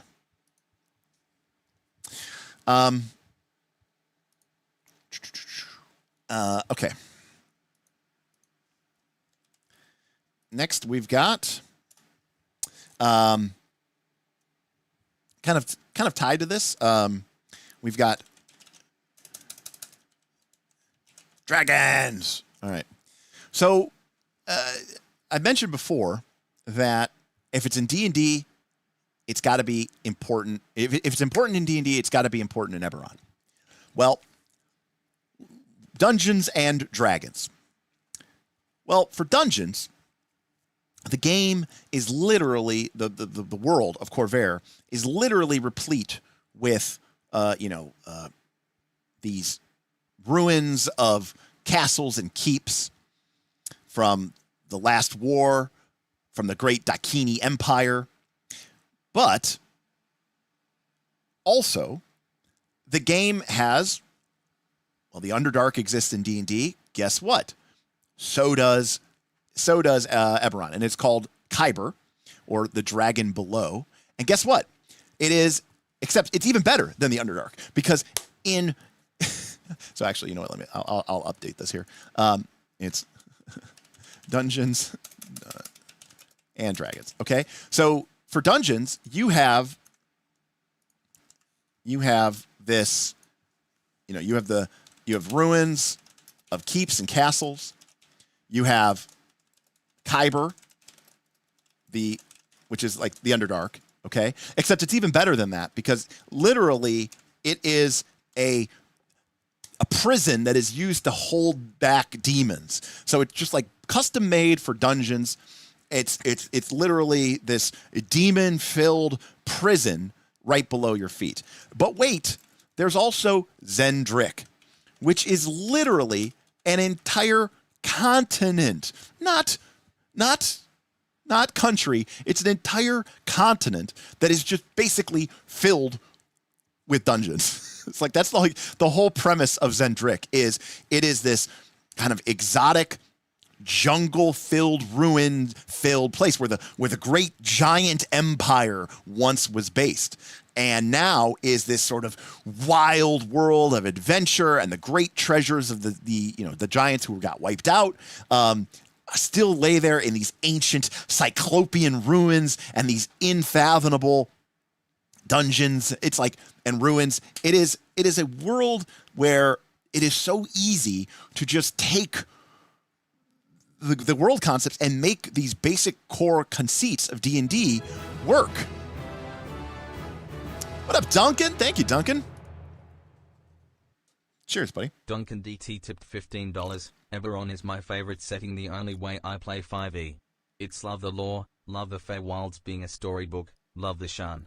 Glad we are taking a look at it. Yeah, Duncan, I don't actually own any of the 5e Eberron books, but I mean 5e to me, it's 5e is not your scoundrel D&D. It's a more over the top Pulp Action heroes. These guys kick ass. You take names, you've got all your cool powers in 5e, and you're kind of, a lot of people call them superheroes. And I think that works well for this style of game. So Eberron, the campaign setting, was created artificially. I mean, I guess all campaign settings were created artificially, but there's an element of Eberron that in its design, right? Because he was trying to meet a contest where he was trying to create a world that made cohesive sense, but to do it specifically for Dungeons and Dragons, to make it easy to play Dungeons and Dragons in this campaign setting. And one of the things that a lot of people run into a lot of times is they go, why are these dungeons all laying around and why are they filled with treasure? Like, what's the deal with that? This is a game world that is literally built around that idea. By the way, Earth Dawn does the same thing, and it's one of the reasons why I really love and respect Earth Dawn. Okay, but we also have dragons, and dragons are all over this world. They're super important. Number one, we talked about this already, but we have the dragon marks, okay, which is this idea of these ancient these birthmarks that appear on people and provide these powers. Secondly, dragon shards. The very world of Eberron is actually a dragon. According to the ancient lore in the Age of Dragons, okay, the three great dragons were Sybaris, Eberron, and Khorvaire. Sybaris was this beautiful golden gem-like dragon, and they fought and battled for control of the universe. Khorvaire, the evil dark dragon, killed Sybaris, and Eberron basically became the world and trapped the dark dragon god Khorvaire within itself. And so you have this kind of like mythology and legend. Well, part of that mythology and legend is that the dragons, that when Sybaris died, he was the dragon above. His body broke apart and became this glittering ring. Eberron, the campaign setting, Eberron, the world, has like a, kind of like a ring like Saturn's around the middle of it, around the equatorial region. And it is, according to myth, literally shards of this great celestial astral dragon's form and body. And these shards will fall down to Earth. And they are literally kind of like magical, they're like Angreal or Sa-Angreal from Wheel of Time. They are like magical enhancers that can allow ordinary people to call upon great, powerful magic. And if you're one of the people who has one of these dragon marks, they can supercharge you, like a Sa-Angreal. But there's also Khorvaire shards and Eberron shards, right? Those draconic essences show up as crystals as well. Why might you go into the dark underbelly, the demon-haunted wastes of Khorvaire? Because that's where you find Khorvaire crystals. And what's the deal with Khorvaire crystals? Well, if Sybaris, being the sort of dragon of the sky, is all about enhancing and growing your power. Kyber crystals are about trapping and imprisoning. And turns out, in this world, if you want to have magic trains and magic airships and magic boats, well, they need to run on something. And what they do is, in this game world, they run on bound elementals that are trapped within, you guessed it, Kyber crystals. So there's like literally an economy around these draconic crystals that permeate the entire course of the game. Third, there is a continent. Well, there's only 4 continents. I'm probably going to spell it right. Argonessen. I might have spelled it wrong. But there's literally an entire continent, okay, that is home of the dragons. And dragons in this world aren't just chromatic or metallic. No, like you could have an evil silver dragon. Dragons are more like these like ancient beings, these scholars who study something called the Draconic prophecy. Basically, the dragons think that like the world is part of this ancient pattern, and that like the future of the world is being revealed to them through elements of this draconic prophecy that are literally written into the fabric of the world. Okay, and they see it, and in mountains and rivers, like almost like literally like magical writing will appear. And the dragons, by the way, never paid much attention to any of the humanoid races. They didn't care about them until the dragon mark started appearing on them. And the dragons were like, holy shit, all these lesser races, they are part of the draconic prophecy too. Now we need to get involved. And you know, like now you've got these draconic, ancient, draconic, Machiavellian, Illuminati, draconic masterminds. They're behind the scenes, you know, trying to manipulate people and figure out ancient mysteries. It's just such a world full of just so many cool ideas. I don't know how they managed to just jam them all in, but it's like dragons are just front and center, and not in a normal way. Because again, nothing is done in Eberron in like a direct normal way where dragons are like, oh, they're the big monsters and you have to go fight them and kill them. That's like Dragonlance, right? Instead, dragons are much more important to like the literal mythology, the origin, you know, the genesis story of this entire campaign world. And it's part of, and instead of being these kind of like, you know, cruel, but, you know, cruel, malevolent tyrants like Smog, or these, you know, happy-go-lucky gold and silver dragons who are just there to help everybody out and be a pal, the dragons are almost weirdly mysterious in almost kind of a, you know, they're like gods among men. Tim says, isn't Dragonlance avoid dragons at all costs because you can't possibly fight them? That was only true in 5th Age, Tim, because they introduced the idea of the draconic overlord, like Malistrix and Ansablot and Kelendros and Gelidus and Beryl, because those things were like 500 feet long or something. Yeah, so yes, exactly, Tim. It was just the card game. That's right. Dungeons and Dragons were very well represented inside of Eberron. And again, I think that is, you know, to its credit. All right. Where am I at on my list? All right, next. Planes.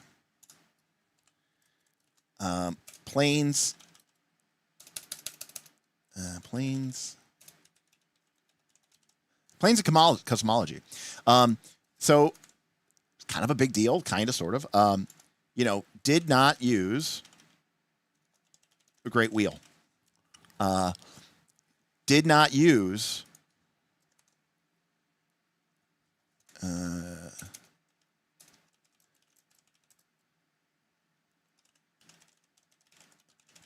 inner or outer planes.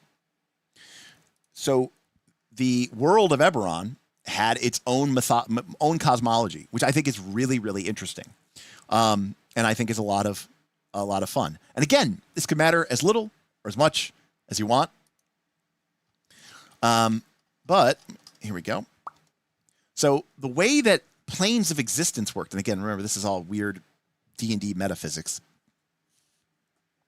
the planes actually, if you could think of it this way, the planes orbit around the material plane of Eberron. Okay? And guess what? There are 12 planes plus one that was sent away. So there's 13 planes, but there's 12 that are like active and one that has been lost. And basically, the planes orbit around the plane of Eberron.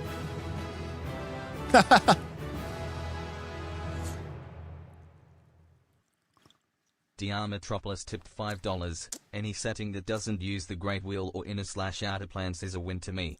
Now, to be fair, Dr. Metropolis, I love Planescape, so I can't get completely hate on the Great Wheel. That being said, it was refreshing to see a change.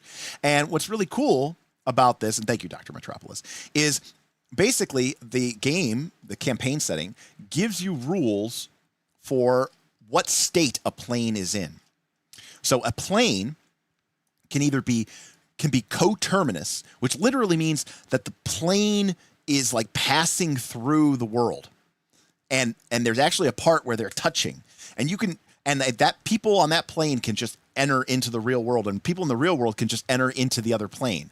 All right? Or it's either waxing or waning, and it's moving away from you, or it's moving, towards you, but it's not any particular, it's not close or far. Or it's remote, and it's very difficult to get there. All right? And it's like, for example, there's a plane called Fernia, which is like the plane of fire. All right? Well, when Fernia is remote, right, fire spells and the like don't necessarily work as well. It's a little bit like, like the Sozin's Comet or the full moon in Avatar. So there's this idea that but by the way, these planes operate on different periods. Like Fernia, the plane of fire, it comes and goes like once every couple years, right? Like its orbit is like, every couple of years. But Zoriat, which is the realm of madness, think, Cthulian demonic death, it has a period of like 7,000 years. Okay. And it is out there, and it is, it's kind of like that impending doom, far realm. That's a great way to, far realm, again, weird aberration horror, right? They're actually called the Dalkir. But it's a really interesting cosmology because it basically allows you to, as a plot device, to say, this plane is close, this plane is far away, this plane is coming closer. Some of the planes are bad news bears. Zoriat, which again is like the far realm, the realm of, mindless, chaotic evil, is far away, but maybe, there's an ancient ritual that can pull it in close. Now, Dalkor is interesting because this is the realm of dreams, and this is the one that the giant civilization got destroyed so that they could basically fling it off its orbit and into the nothingness. So even though Dalkor is here, it doesn't really orbit anymore. It is basically permanently remote because the things that lived here were so dangerous and deadly and horrible that the dragons and the giants teamed up to send them back to their home plane and basically lock that plane out of existence. Anyways, it's a very cool cosmology, and it kind of leads into my eighth thing, which is about the religion. These aren't outer planes that they're weird, is the way I would say it. They're not seen as like, in some D&D at a high level, it's like, I need to pick up a new magical item. I'm just gonna head over to the plains really quick. The planes are stranger, or they're weirder. They are other realms. It's not just some casual place that you go. They're strange and weird and unique, and that makes them, I think, really, really interesting. Dr. Metropolis says, can you travel to them like Astral Sea with a ship or portal? Maybe. I actually don't know the answer to that. Here we go. The 13 orbiting planes are separate from each other with no connections between them. They are coexistent with the astral plane, but separate from the ethereal and astral plane. But separate from the ethereal plane and the plane of shadow. So certain spells aren't available to caster. Each of them occasionally becomes coterminous with the material plane, allowing connections between the planes. Let's see here.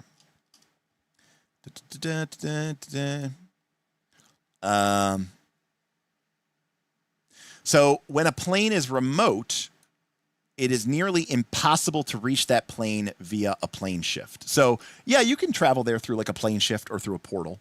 Yeah. So anyways, very cool. And the other thing that they do is because these planes literally intersect the material world, they create what are these things called manifest zones. And you can put these wherever you want. Manifest zones are basically places in the material plane where that plane's influence has maybe millennia ago or regularly always has like a very strong presence. It's almost like a lingering leftover essence of that plane's influence. And so, if you have a region that still bears the sort of marks of Zoriat, right? It's an easy and convenient excuse to have a place where there are evil monsters and weird, aberrational horrors because it's a manifest zone for Zoriat. And KC is saying manifest zones are the reason Sharnkins exist. Yeah, so one of these planes, I don't remember which one it is. It might be Sarania or Risia. Let's take a look here. The plane of sky. Let's go find it. Nope. Nope. Lamina, Mabar, Risia's ice. Shavra. Oh, here we go. Cyrania, the Azure sky. So this is kind of like your airplane, right? And you can see here, though, that it has the following effects, right? The following traits. It has light gravity. It's kind of good aligned. It's kind of a beautiful place. Well, guess what? Sharn, that place, that city we described with the mile-high towers, it is in a manifest zone of Cyrania. Literally, Sharn is built in a place where kind of, in a way, basically, gravity is less. And where, like the kind of air power is sort of, air spells and support is flight is easier, right? And so part of the reason why Sharn can exist is because of one of these manifest zones. But as a GM, this is just a great tool. It's a cool way to bring fantasy and flavor into your campaign by just creating manifest zones. And it's a cool way to tie it into these, otherwise, again, usability.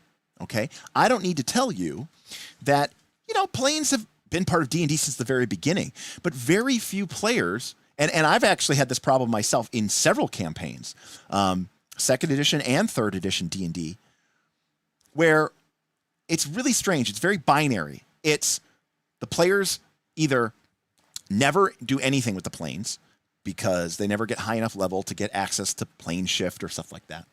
Or, and this is what has happened to me several times, and we always feel it's very strange. One day you're adventuring and, you're traveling along the mountains and the roads and the rivers and, sure, maybe you get some spells that help you travel faster, or maybe now you can, you have some flying, but you're still just, you're walking around the planet Earth. And then one day, ding, level 9, and suddenly your wizard and cleric can shift you to other planes of existence. It's just such like a whiplash effect. Of you go from basically just like no planes, full access to all the planes. It's just such like a jarring thing. And, planes are pretty cool, but the fact is a lot of campaigns don't get that high level. And then when you do get there, it can be kind of a jarring connection. This idea of manifest zones is a great way to be able to use these resources at lower level.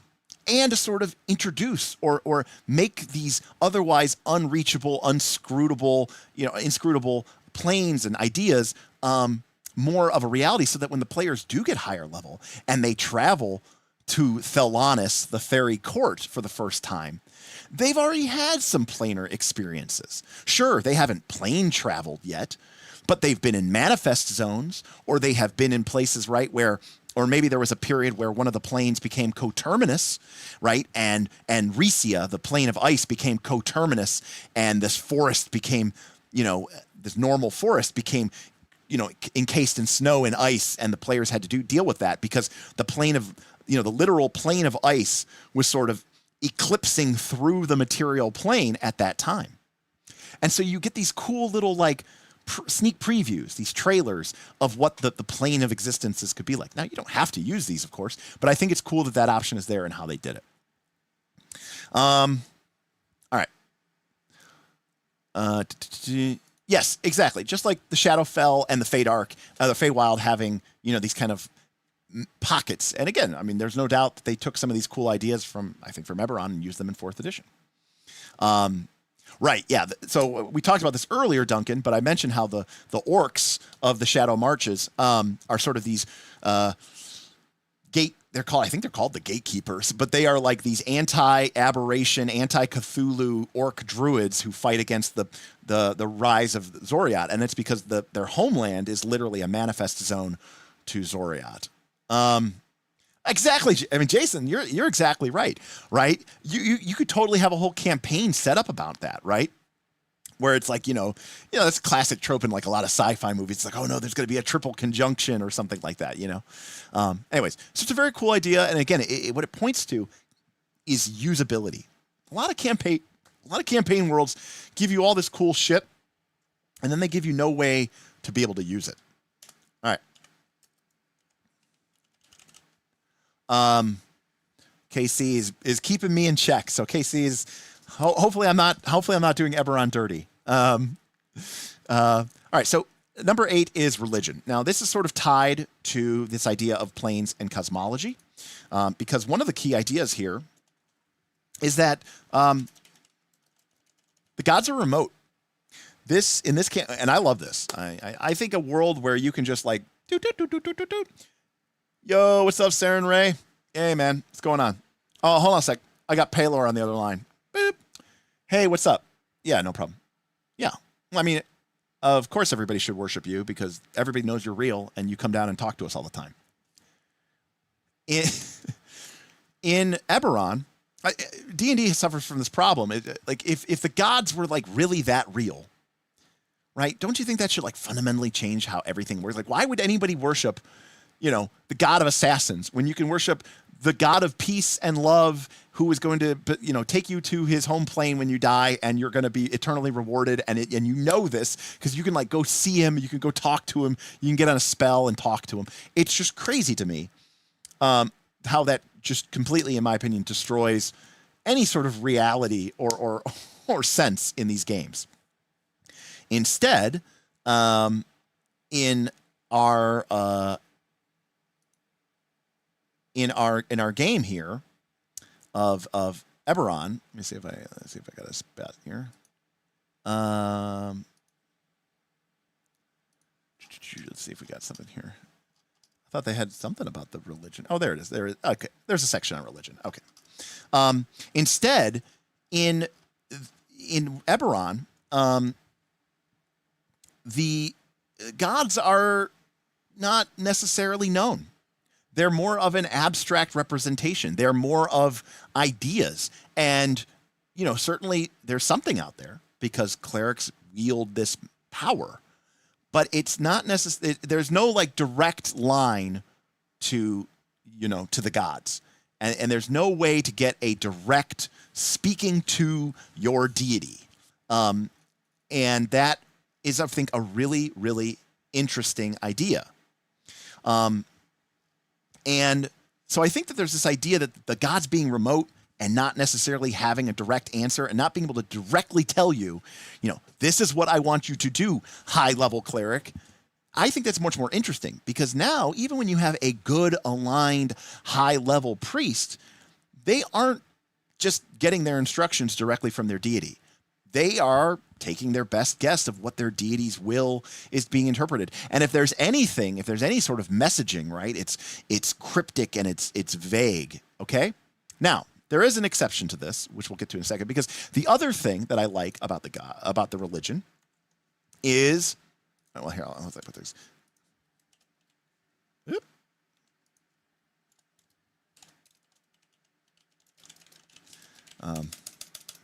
Except the silver flame, is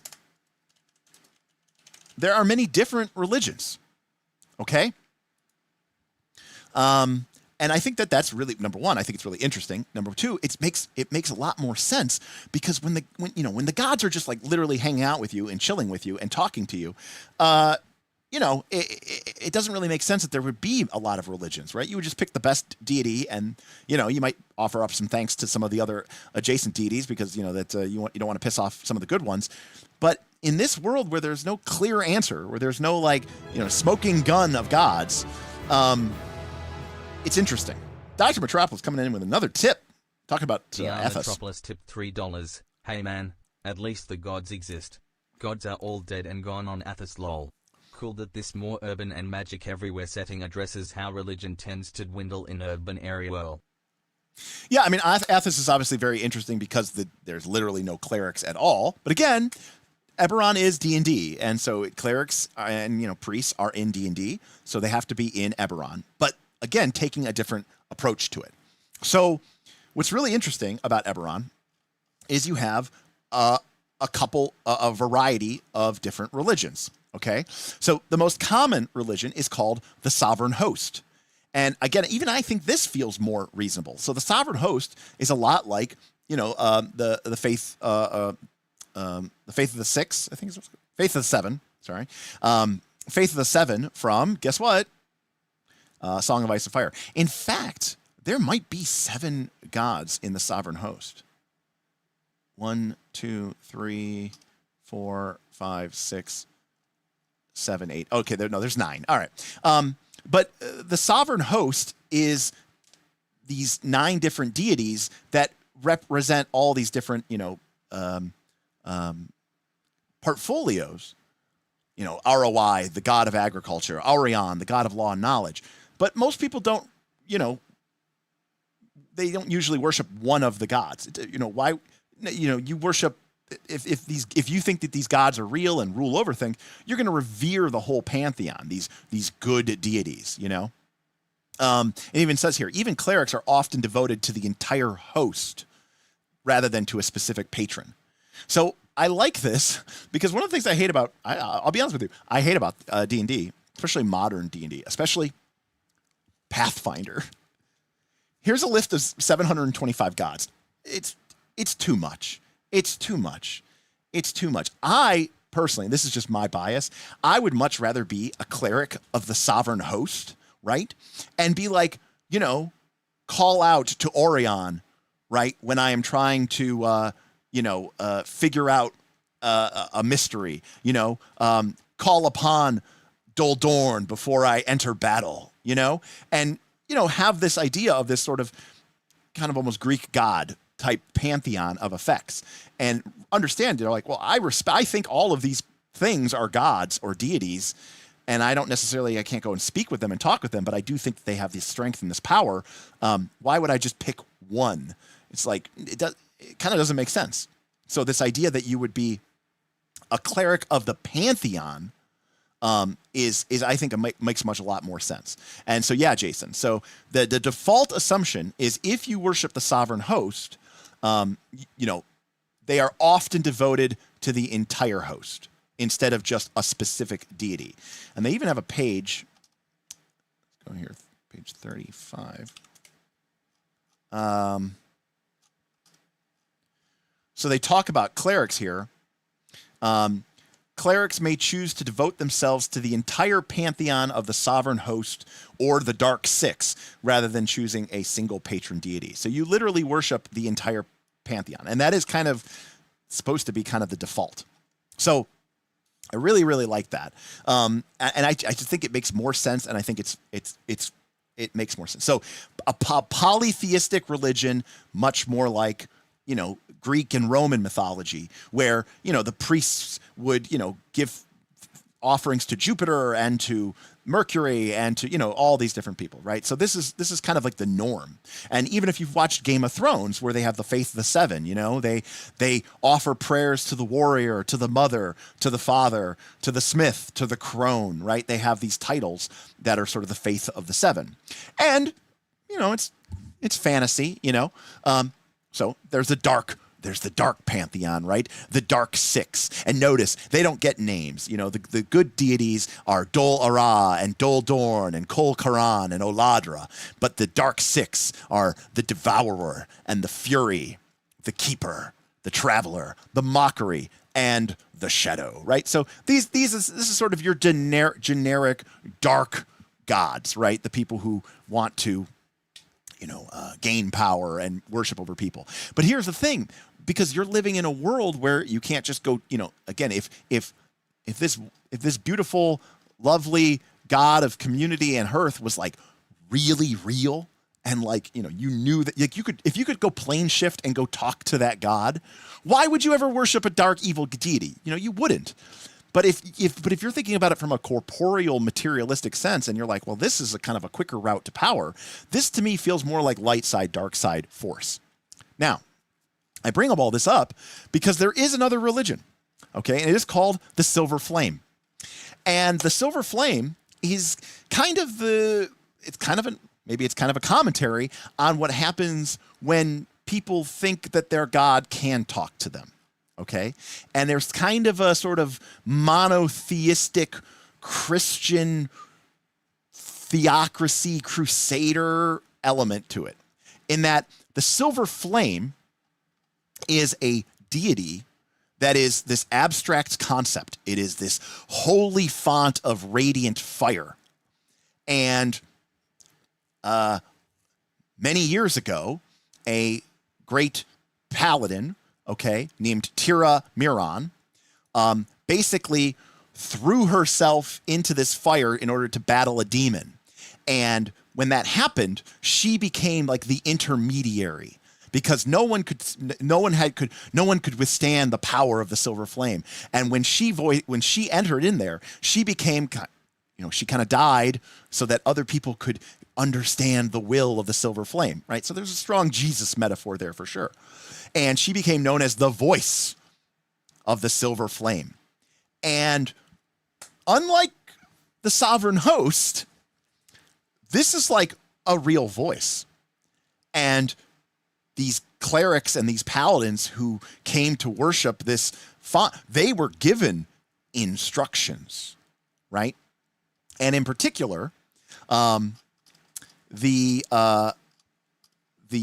leader of the Church of the Silver Flame is known as the Keeper of the Silver Flame. They're kind of like the Pope, right? They're the person who, they're like, they go into the secret chamber of the Silver Flame, right? The Cathedral of the Silver Flame.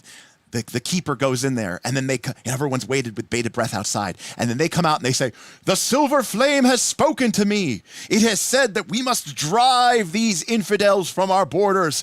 We must awaken our fury. We must ready our arms, and we must march to war." And everybody goes, "The voice has spoken, praise the voice." And then they go off and do what they said. So it's kind of it's an interesting commentary on the power, but also maybe the danger of monotheism and sort of that singular belief. But there's no denying that there's some power there, because these people get spells too, and these people have this power. So it's and here's the thing: ostensibly, the Silver Flame is good. It's about fighting the demons and winning the war for right. But it's very interesting.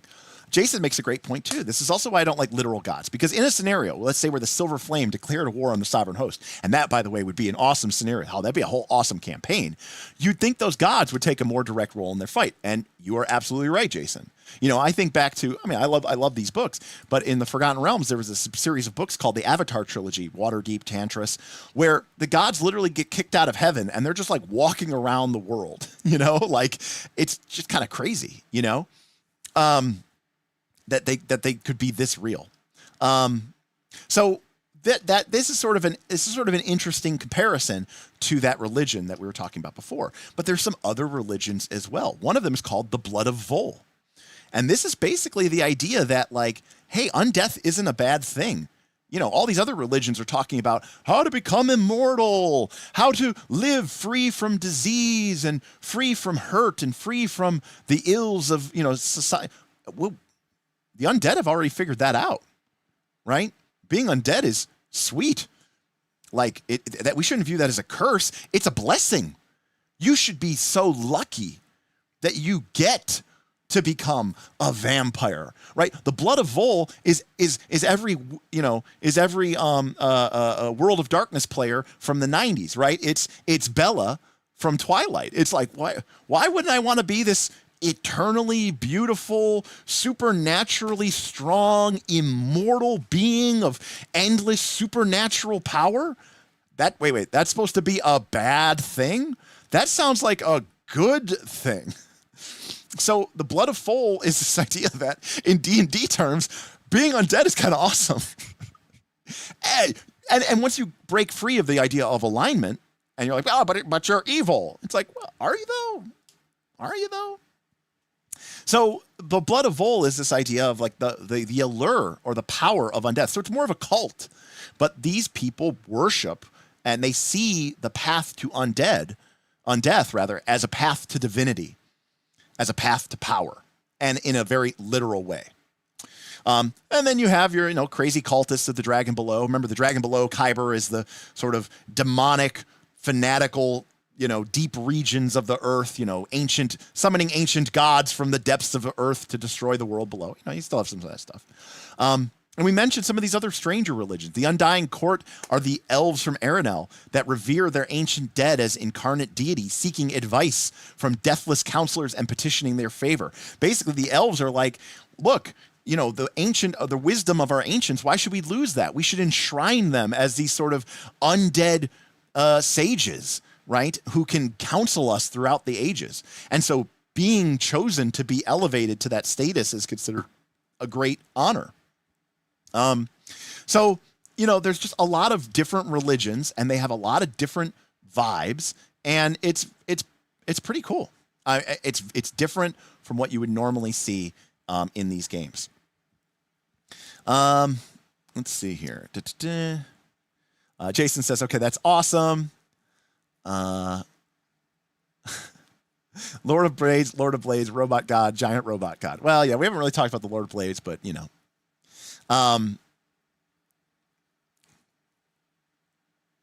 Zorro says, finally I catch one of these live and from one of my favorite settings. Have a great one, Derek. Well, thank you, Zorro. I appreciate it, Will.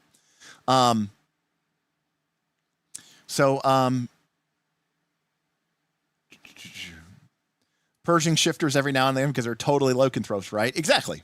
Sometimes it just has to happen.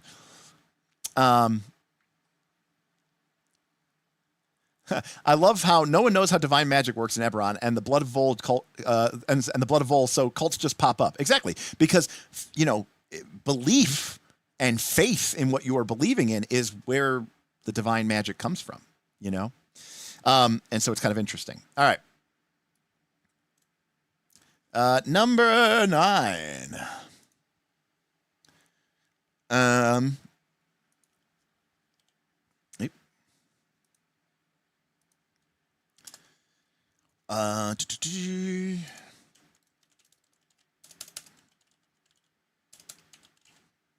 All right, the Mournland. Now, we've talked about this a little bit before, but this is sort of a fantastic way to sort of just immediately push this game into its, right into adventure and right into, there's some shit going on here.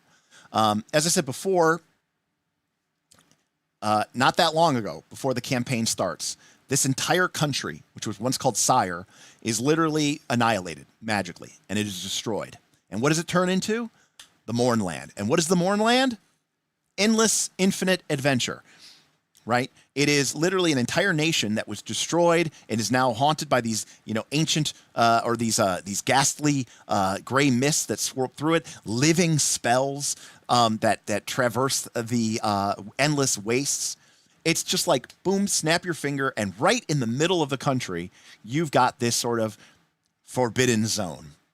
But it's also a great indication of why the game is the way it is. All these countries, no one knows what happened. So it's like the ultimate mystery. And to my knowledge, I could be wrong about this, Keith Baker has never said what the Day of Mourning was, and has never revealed it. I may never reveal it. Maybe there is no answer, to the best of my knowledge. It's really cool because it is this fundamental mystery. It is this secret terror that all of these different nations are afraid of. Because, Sire, in some people's estimation, was, going to win the war. So was this a secret weapon developed by Breland? Was this the wrath of the... So, by the way, as an example of going back to it. So I mentioned before how there's these different nations, right, that were originally the 5 children of the king, and then they formed these 5 nations. And they were Breland here in the southwest, Aundair in the northwest, Carnath in the northeast, Sire in the southeast, and then Thrain right in the middle. Well, Thrain is where in Flamekeep. Flamekeep is where the Cathedral of the Silver Flame is. And that's that, monotheistic font of raging fiery goodness. Well, Thrain became a theocracy, right? Thrain is basically controlled by the Church of the Silver Flame. So in some ways, like Thrain is, in a modern sense, we look at theocracies and we go, oh, that's bad news, But it's like, it's interesting to think of, like, what about a lawful good, in theory, lawful good theocracy? What is that like? So Thrain is a country that is dominated by religion. Anyways, so nobody knows. Maybe was the morning, the day of mourning, was that, was that the vengeance of the Silver Flame that brought down upon the sirens? Nobody knows. And so that's what sort of put everybody into this sort of place of detente, right? Where everyone's afraid to take action, but their enemies are still out there. And that's why, again, it's the whole underpinning for this kind of interbellum period between World War I and World War II, where it's all intrigue and Cold War and everybody's scheming, And adventurers fit in perfectly like that, the same way that they often do in Cyberpunk and in Shadowrun or whatever, where the players are sort of these powerful independent agents, right, who can move across national boundaries and can they're sort of disposable assets, right, and they can fill this role extremely well. So I think that's just really, really cool. Let's see here. Kalana says, sometimes your lightning rail gets hijacked and taken into the Mournlands, and the bad guys steal the engine, and you have to get it back. Exactly. That is definitely a thing that can happen. The Mournland is high fantasy Fallout. Absolutely. It's just a great way to add that. And again, to anchor it into the campaign world as well.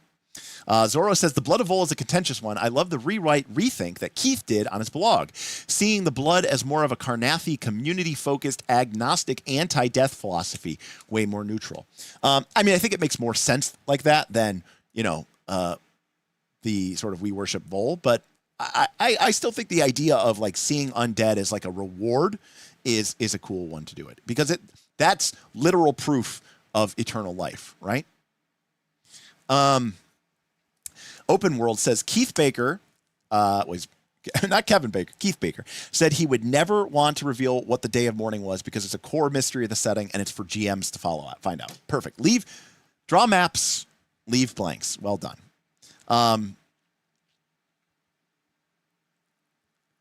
Let's see here. Mournland reminds me of the Planets of the Dead in the Culture series by Ian Banks. That's like the third time in like the last 2 weeks where somebody has brought up the Culture series to me.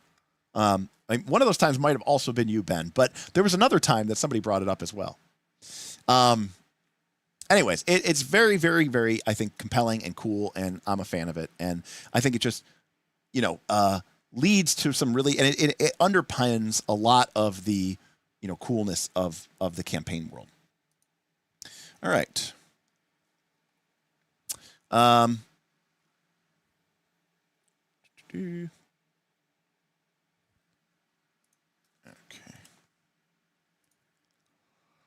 Only a couple more to go, I promise.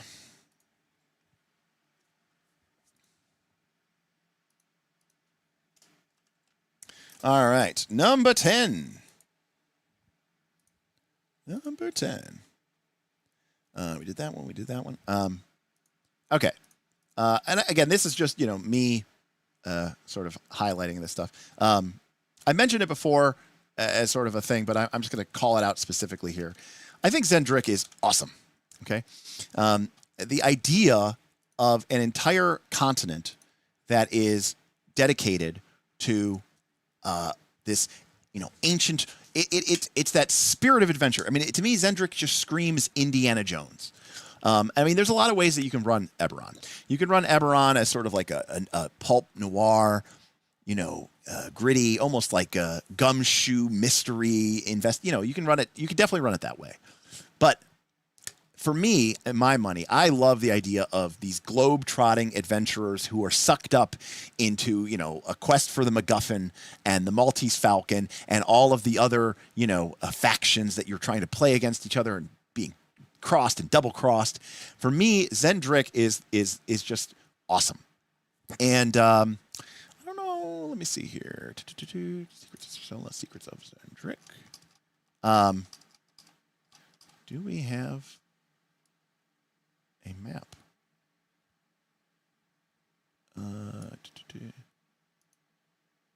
Let's see here. Do I have a map of Xen'drik? Maybe not. I can't believe the Secrets of Xen'drik don't have Secrets of Xen'drik. Oh, there we go. Perfect. Yay. All right. So this is Xen'drik. And this is from the thing. Now, the other thing is Xen'drik and Stormreach, which is like the city. This is Stormreach. Okay. This art literally is like what inspired me to make Dragontide. The idea of this perfectly custom built world where you can go and it is a an ancient land, unexplored, filled with danger and excitement and adventure. I mean, Xen'drik is home of the Drow. Wait, the Drow don't live in the Underdark? No, the Drow are spider-worshipping jungle people in in Eberron.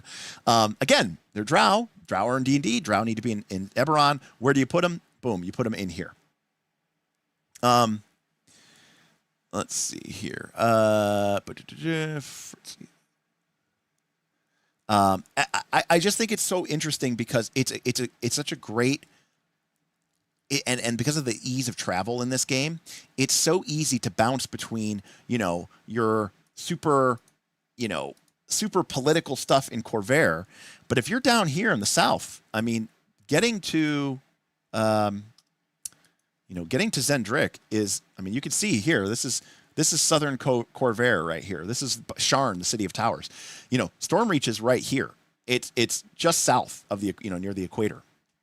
But there's literally all these ancient ruins and magic, and it's just like so custom built for this kind of like D&D overworld Isle of Dread style adventure.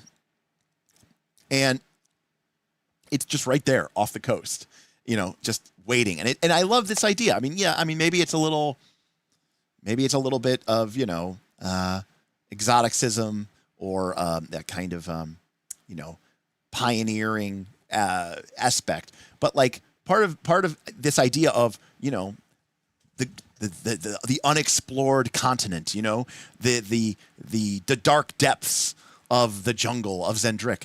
I think it's to me, it's very cool. I mean, it's very appealing. I mean, I get in real world colonialism and all that other stuff had a ton of negative consequences, but we are living in a fantasy world here. So, it's a little bit easier and a little bit, freer to do. And quite frankly, I think it makes for some really great pulp action stories and adventures of going into these ancient ruins and finding these ancient magical devices. Then you go to deliver it to your contact, but your contact is dead, and now they want you, and they're after you, and you don't know even what you're carrying. And then you go, and it's like, and you get caught up into this worldwide conspiracy. It's so pulpy and it's so adventuresome, and I just love it. So I'm a big fan of Xen'drik, and I'm a big fan of that.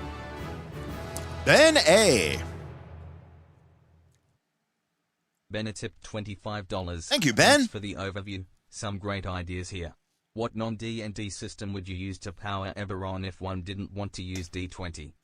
Great question. I was actually thinking about that just the other day.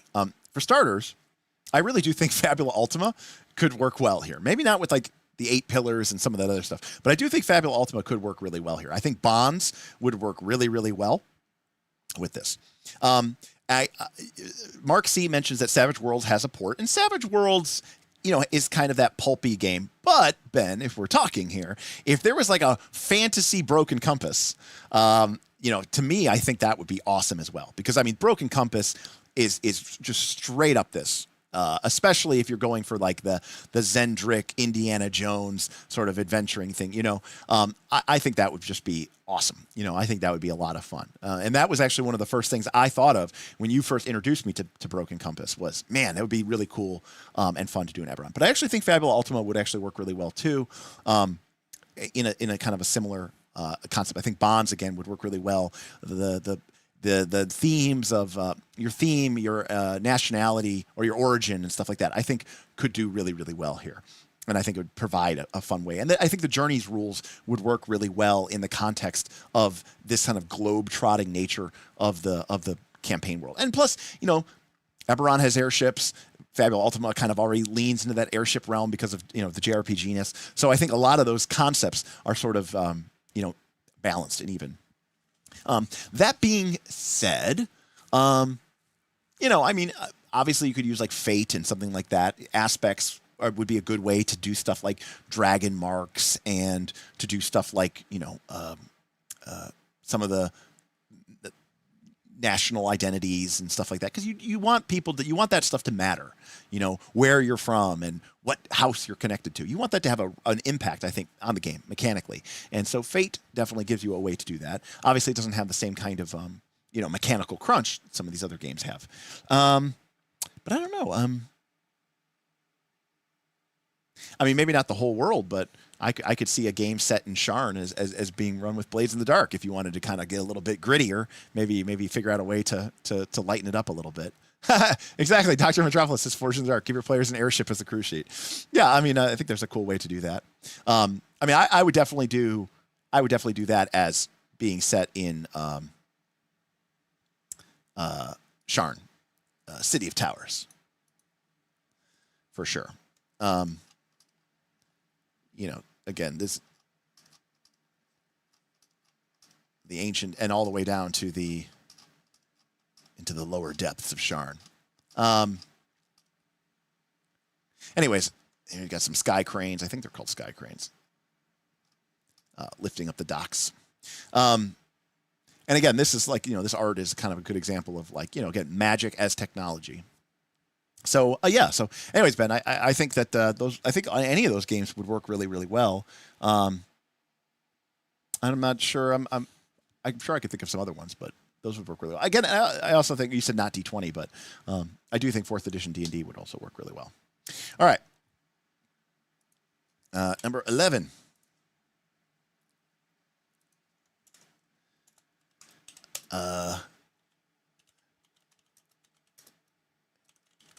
Now, this is kind of contentious, but it makes the world smaller, and it allows players to travel around the world. In Eberron, as has been noted, and we've talked about this, but there exists people, dragon marked houses, people who have access to these kyber crystals. It was actually, I believe, the gnomes who figured out how to bind elementals into these kyber crystals and harness the power of these elemental energies in order to basically create airships, trains, and the like. And I don't know if they have a picture of a lightning rail. Got to be somewhere in here. No lightning rail.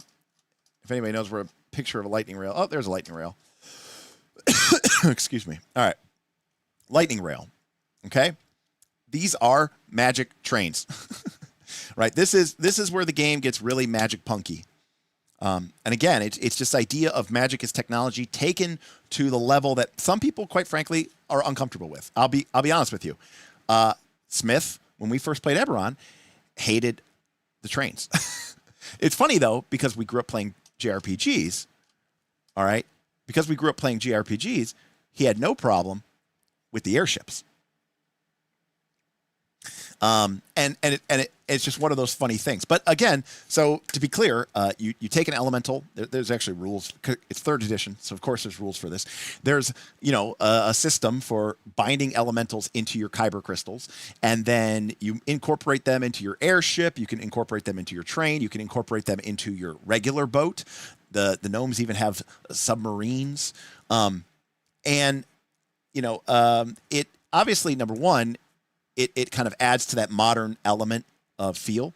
But the other thing that it does, like I said, is it shrinks the world, and it makes it so that you can jet set. You can hop around from place to place, and you can have these kind of nice little interlude scenes. Like, for example, if I was using Eberron from and playing it with Fabula Ultima, you could imagine that the players discover something in Sharn, okay, all the way down here on the southern coast of Breland, and they're like, okay, and I think the red line, or do we have a key here? Yeah, okay. The orange lines are lightning rail tracks, okay? So we're in Sharn, so we're taking the first lightning rail out in the morning, and we need to take it all the way up to, we need to travel to Fairhaven, okay? All the way in Ondare. So we're going to move from southern Breland down here, and we're going to take the lightning rail, and we're going to go up to here. Now, in Indiana Jones, this would just be, the red line going across the map. But like in a game like Fabula Ultima, what a great way to do a journey scene, or to do a campfire scene, basically, or bonding scene, right? And you can have that, the characters talking on the train as you make the journey. And you could throw in, I don't know, maybe ninjas attack, right, to try to steal the MacGuffin or whatever. But it's a great tool to sort of break up these these intense pockets of adventure. To that end, I think 13th Age, it's a D20 game. Ben said not D20, but I think 13th Age would also do really well in Eberron. So yeah, airships and trains, for lack of, and as well as, gnomish submarines, I think add that level of modernity, but I also think they add, and again, the technology here of the magic, in some cases it's stuff that we don't even have today. We don't have, auto feather falls for people from heights, but they have that in Sharn. But the technology here is, again, sort of, late 1800s up through the 1920s, 1930s. You need to think of airships the way that planes are sort of viewed in like the Indiana Jones, view. It's not like airplanes today where it's just like anybody, everybody does it. It's just a normal, ordinary thing. But it is, something that's available. And if you have the money to do it and the urge, and maybe somebody who's a pilot. Meanwhile, the trains are sort of the great movers of people across the world.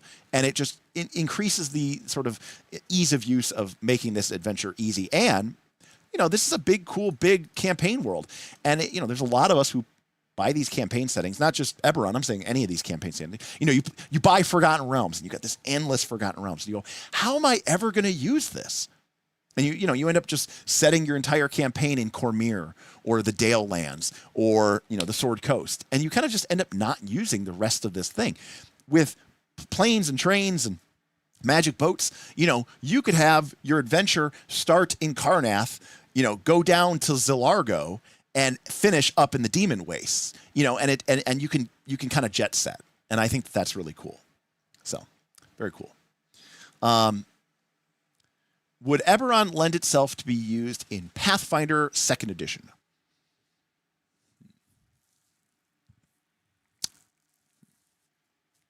Yeah, I mean, yeah. I think some of those other systems might do it better, and I'm trying to figure out the reason why I feel that way. But there's no, in my personal opinion, Jason, Pathfinder 2nd Edition is very similar to D&D 3rd Edition, and so I would say that from that perspective. Obviously, Eberron was designed for 3rd edition, D20. Pathfinder 2nd edition is pretty much D20, 3rd edition D20, with a couple updates and changes. I would say that, in the original Eberron, you had, those action points. I would certainly lean into the hero points side of things in Pathfinder, because that idea of, heroes never say die and they can, get the reroll or whatever. I do think action points are a little bit, in some ways, more useful because you can get a higher score than you could otherwise get, but whatever. Yeah, I think it would work fine. It's fine, I just don't think it's like perfect, and I think even 3rd edition, let me be clear, I think 3rd edition D&D had some problems with Eberron too. Let's see here. So Kalana makes a great point. The number of feats you'd have to create for supporting dragon marks. Yeah, like that's kind of where I was kind of getting to it, right? Like there's just some ideas in Eberron that, you'd have to sort of divorce yourself from it. Like dragon marks would have to almost be like skill feats, to make them easy to get and not like destroy the economy of the game, So that's something like that. You'd have to think about it a little bit. Derek says, of course, high-speed rail would only exist in a fantasy setting. Cries in American urbanist tears. I know. Every time I see like these plans for, this like East Coast rail network, connecting Chicago through Cleveland to Pittsburgh to Philly to the East Coast, which is connecting Boss Wash, and I see these, and what the train times would be. I'm always like, oh, how do we not have this? I hate driving. KC says that they are currently running 13th Age in Eberron. It's great, and the icons map well to the nations of Khorvaire. I will say, 13th Age, 13 works out really well. The other thing that KC, you could do the icons as nations. You could do the icons as dragon marks or dragon mark houses, right? Like there's a lot of different ways that you could use the icon rules and map them to different areas of the game, which I think is awesome. That's actually really cool. Forlorn says dragon magic marks would just be perpetual magic variant rules or pervasive magic, not perpetual. Yeah, we were talking about that a little bit earlier on the Discord.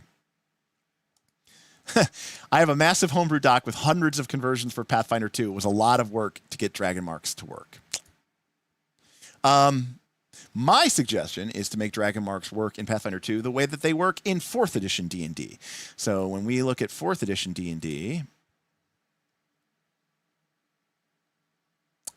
where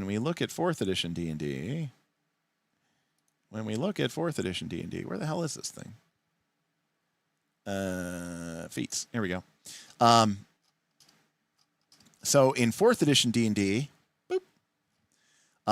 when you pick up a mark, a dragon mark, so let's say that you get the mark of detection. It says, when you make a perception check, you make 2 rolls and use the higher result. Awesome.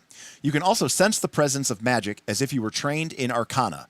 You can use perception instead of Arcana for that check. Okay, so you get to roll twice, take the highest for perception checks, and you can use perception instead of Arcana when you're trying to detect magic, and you can basically detect magic at will.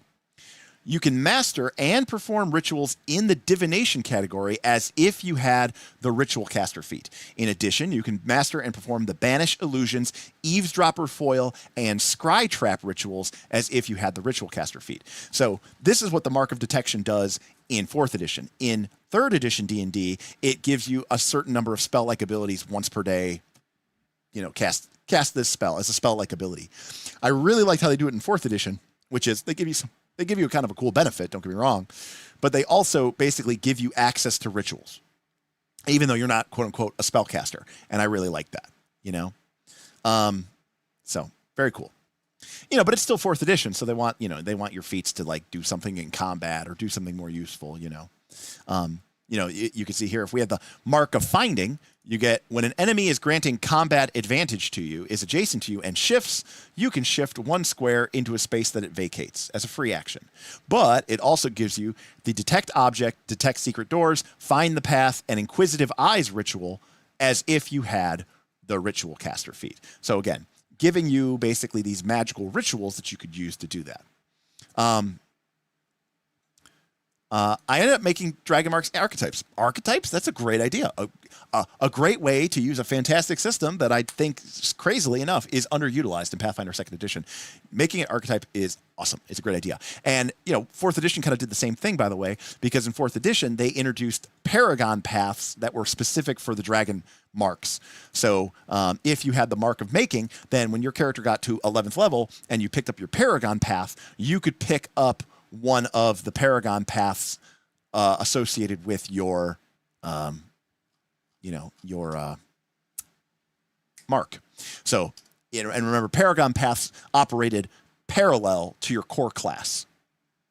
Kalana is calling out the Mark of the Storm. Let's take a look here. Mark of Storm. Whenever you hit an enemy with a thunder or lightning power, you can slide that enemy 1 square. Pretty sweet. You get a +1 bonus to speed when flying, and you get Endure Elements, Enhanced Vehicles, Summon Winds, and Water Walk. Nice. Free slide enemy. Pretty good. I'd make them aspects. Oh wait, and we actually, John, I don't know if you shot back like 10 minutes. We were just talking about what systems would do Eberron really well, and I mentioned Fate because of aspects being able to easily do things like Dragon Mark. Whenever one of your powers lets you shift, you can shift an extra square. Whenever one of your powers lets you teleport, you can teleport an extra square. You also get Enhanced Vessel, Find the Path, Pass Wall, Phantom Steed, Steed Summons, and Water Walk. Very cool. So yeah, very cool stuff. I love the way they do that. All right, so airships, trains, important stuff to the nature of the game. All right, and we've kind of alluded to this, but diverse playstyle. Okay, this is a campaign game setting that is designed for adventure. It's designed for your D&D game. And quite frankly, it's designed to not only allow you to run a lot of different types of campaigns, but it's also designed to let you quickly and easily, run between... Oh, sorry. I do mean 12. A lot of different campaigns all at the same time. It can be very difficult sometimes to transfer between, intrigue and drama, and political intrigue and drama to we're dungeon delving in the next adventure or the next scene. And one of the problems, I will freely admit this, one of the problems I have, I've run some great campaigns that have lasted for years, but sometimes they get a little bit boring because, the players are sort of optimized to do this one thing. I had one campaign, Dragon's Delve, that was literally just a 20 plus level mega dungeon. And the entire campaign was basically just them delving into dungeons. And we had a lot of fun with that. Of course we did. But there were times where people are like, I want to do something different. And it can be kind of awkward and weird and difficult. Eberron is set up so that it can basically cover all of these different types of play styles as much as you want them to do. It can do the intrigue, the political intrigue. It can do mass battles. It can do war. It can do dungeon delving, exploring strange forgotten lands, investigative, kind of mysteries. It can do, your traditional fight the bad guys if you want to do that. Right, where it's like, hey, I don't want to deal with these shades of gray and are the good people bad or the bad people good? It's like, no, I want to go fight the demons in Khorvaire. Great, you can go do that. Your campaign could be about, the Lords of Dust have discovered a ritual which is going to bring Zoriat back into cotermity within the next 5 years, and you have to, stop them. And it's like, okay, cool. Like, this is a campaign against us fighting against the Council of Rakshasas, who are trying to bring the plane of madness into cotermity with Eberron so that it destroys the world. This is pretty much a black and white good versus evil. You could do that easily in Eberron, and you get to still touch on all these different aspects which we've talked about throughout the course of the game. But in the middle of that, you could have a political intrigue. You could have a dungeon delve. You could have a war battle. So the game, the world itself is just set up to support these different play styles so well. And for me personally, as a group, sometimes you might want to throw a curveball in just to change it up, but also maybe you start one way and you get later on and you go, hey, you know what? We started our campaign in Storm Reach, and we're going to do a bunch of dungeon delving in the jungles and do a bunch of overland exploration. But we're level 7 now, and we're kind of bored of that. Instead of ending your campaign, you could just take it in a different direction easily, quickly, and without problem. Now, there are some campaign settings that have also done. Golarion does that to a certain extent pretty well. I don't think, in my personal opinion, that Golarion is as well integrated as Eberron is. But in Golarion, if you started your campaign in the undead setting world, and then you're like, oh, we want to go, raise woolly mammoths instead, boom, you can go do that. So that is something that is nice about that. Is that it's an easy way to change it. I think Eberron just does it better. I just think it's more integrated, and everything is kind of operating, into it. Okay. So lastly, which we kind of talked about this, is 12 plus 1. So people have been talking about this. It's sort of a fun Easter egg and joke, and not a joke, but like an Easter egg. And part of the fun of the setting is there's so many things in this campaign setting where there are 13 things and one of them is lost, or there are 13 things and one of them is destroyed, or there's 13 things and one of them is not like the other 12. And you just see this pattern over and over and over again. And, part of this, I think, is, I mentioned before, way up here, the draconic prophecy, right? Which is this idea that like the dragons think that the world is, maybe is unfolding according to some sort of, some sort of great master plan, right? That this prophecy, it's like a pattern that's being revealed as time goes on. And I like to think that like this pattern of 12 plus 1 is part of that prophecy. It's part of this unfolding secret master plan of the world somehow unvolving, and that's like one of those draw maps, leave blanks that might even go above the GM's head, where like even the GM doesn't know. Oh, Queen's Anne, that's so good. I never, you know what a 13 is, right? It's a baker's dozen. That is awesome. I never thought of that. I've never even heard that. I mean, I know I've obviously heard 13 is a baker's dozen, but that is hilarious. By the way, you know why? Do you know why a baker's dozen is a baker's dozen? Because if you have a sheet pan that you're going to bake, right? You want things to be interspersed. So you put your cookies in, or whatever you're cooking.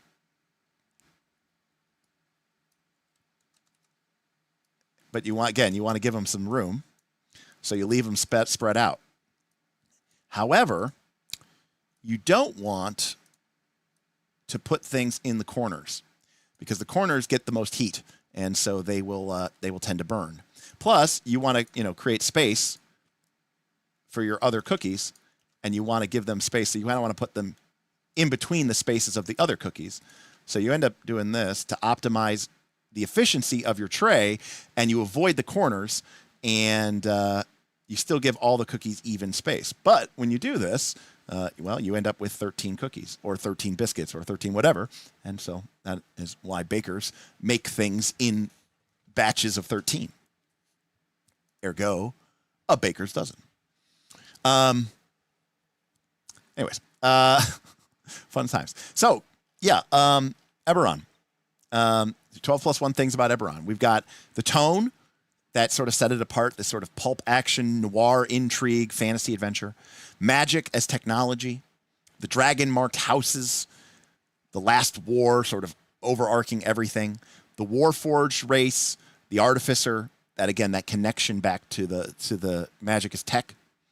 It is clearly Dungeons & Dragons. It is designed to run Dungeons & Dragons type games. It's got dungeons. It's got dragons. It's got everything that you need to play a Dungeons & Dragons game. It's designed for that purpose. It has a very interesting plane cosmology. Has a very interesting take on religion. The Mournland is just kind of this almost unexpected curveball that gets thrown in there. Xen'drik is the same thing. These are just locations that are perfect for adventure. And then airships and trains. I put that at the end because, again, when this came out in 2003, this was a big thing. A lot of people were like, airships and trains in my not in my D&D, right? They became not well, I guess they were like NIMBY, but like NIMBY to trains, right? Not in my D&D campaign. I'm a NIDM, not in my D&D campaign. And people were very polarized. This was a very polarizing thing, airships and trains. And then lastly, it supports a very diverse play style. And I think I really respect that for the game for doing that. So yeah, and then a secret 13th bonus is the Baker's Dozen, which I think is fantastic. John says, Jason says, rather, I feel like this is a more stable form of Golarion. I like Golarion, but it feels more like a mashup world and not as organic. And Jason, I completely agree with you. There's a lot of Golarion world regions and countries that I think are very, very interesting, but I always feel like they are just so independent and there's no overarching connection. And it does sometimes feel like it's like these little independent spheres kind of loosely linked together rather than sort of something that feels more organic, as you say. So I agree with that. John says, loves me some Magitech and steampunk, and this is basically kind of magic punk, right?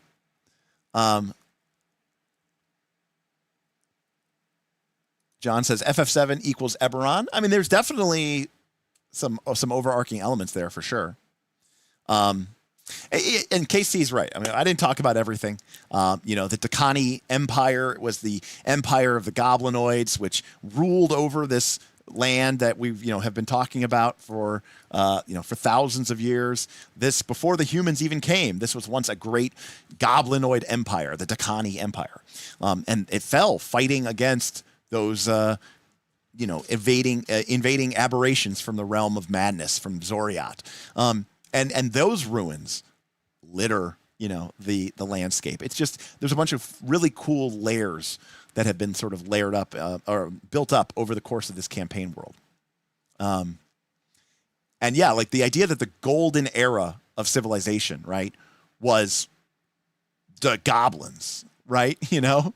Exactly. It's a new take on the goblins as well, And look, and like they weren't saints either, but this country's, like you said, their golden era is being an ancient god. And by the way, the same thing is true with Xen'drik.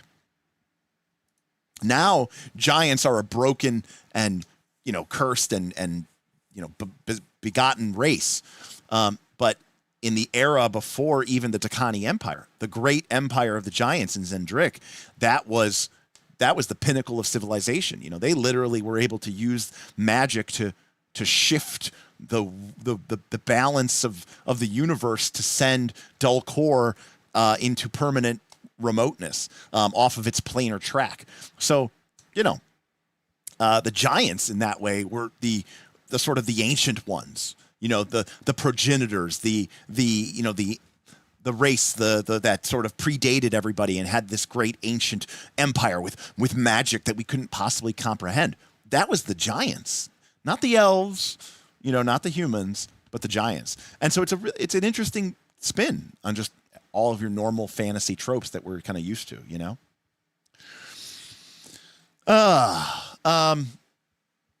So yeah, that I think that'll do it for us for tonight.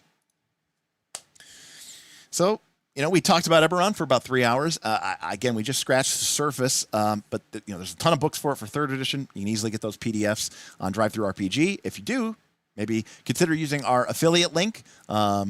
We do have an affiliate link that if you use that, when you do buy your stuff off DriveThruRPG, it doesn't cost you any extra money, but we do pick up a couple extra cents for each purchase that you make. And, that's how I'm able to buy these stuff, which is pretty cool. Dr. Metropolis, thank you. Dear Metropolis tipped $3. Thanks for the breakdown of this setting. Are there any major aspects of the setting you don't like or would change? It's a great question. Are there any aspects of the setting that I don't like or that I would change? Okay. It's not that I dislike it. Okay. I just think it's like, so I don't even know that I would change it. So I don't even know if this is right. I'm just going to say that I briefly touched upon it. There is this whole thing with Sarlona and the continent of Sarlona and the Dream Quori beaming their psionic powers into their hulls that are called inspired, that these genetically engineered hulls that can absorb their essence, and then the Kalishtar fighting against them, and the Dreaming Dark, and the Path of Light, and it's all psionics. And it's like psionics. It's psionics is part of D&D, at least in 3.5, so we needed to put psionics into Eberron. I'm just not a big fan of psionics. It's just not my favorite thing. I think this was done probably the best. It's a cool idea of psionics being like evil invading alien intelligences from the dream dimension. It's just a little too much for me, and it's already so much going on in this campaign world that I never really paid that much attention to the whole Kalishtar inspired Khorvaire dream world Sarlona Riedra Empire thing. So, you know, that's a little bit too much. I will say, Dr. Metropolis, that it's not that I think they're bad, but the elves of Erenal are not my favorite thing.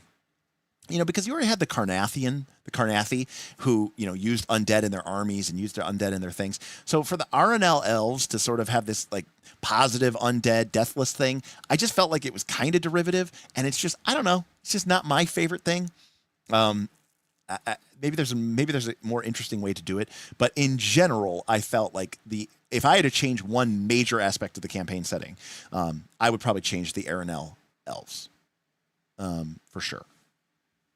For sure. And again, not because, but, you know, for sure. Let's see here. What else we got here? The Impossible Lands are the closest I can get to Eberron and Golarion. Yeah, that's pretty close. Let's see. I always end up coming from the land lately. We'll have to go watch the rest of VOD. That's all right, John. Some of the VOD's good there, too. Mebaman says, thank you for Eberron. Well, thank you, Mebaman, for the super chat, and I appreciate it. Look, these have been doing really great for us, so I'm sure we're going to do a third one. You know, it might be Dark Sun, it might be Forgotten Realms. I'd love to talk about Dragonlance. You know, these are campaigns I've ran for years and years and years. What are some of your favorite Eberron novels? I really liked, Keith Baker did his Dreaming Dark novel series, but that has to do with the psionics and the Dreaming Dark and all those psionic villains. So I kind of lost interest. I don't think I finished it that well, but the first book was pretty good. I can't remember. It's called like Sharn. I don't think it was called Sharn, but it was called like maybe it was called City of Towers. I thought that was pretty good. But I also really liked, I'm going to have to look it up.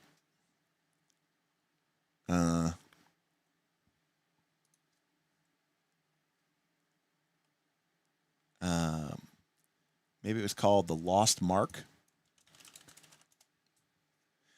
Yeah, okay, here we go. The Lost Mark is a trilogy of novels written by Matt Forbeck, who obviously is a well-known game designer and author and writer. And he wrote 3 books, Marked for Death, Road to Death, The Queen of Death. Now, that was a plot line that I thought was really cool. And honestly, I kind of stole some of the plot elements from that series, and I put them in my Eberron campaign. So I thought those were pretty good. The Mark of Death series, Lost Mark series. So I thought those were pretty cool. Definitely. Poppet holiday stream when? I heard that Poppets are Derek's favorite heritage. No, what were we going to do? Oh no, we were going to do the next because we did the Leshies, and then I was like, well, what do I hate more than Leshies? And it was like, well, I hate Poppets more than Leshies. So then we did the Poppets, and then I was like, then people were like, we need to do one with the pug race, you know, whatever it's called. I can't remember what they're called in Pathfinder 2, but the stupid dog race that lives in Absalom. That's like the pinnacle of my hatred of races.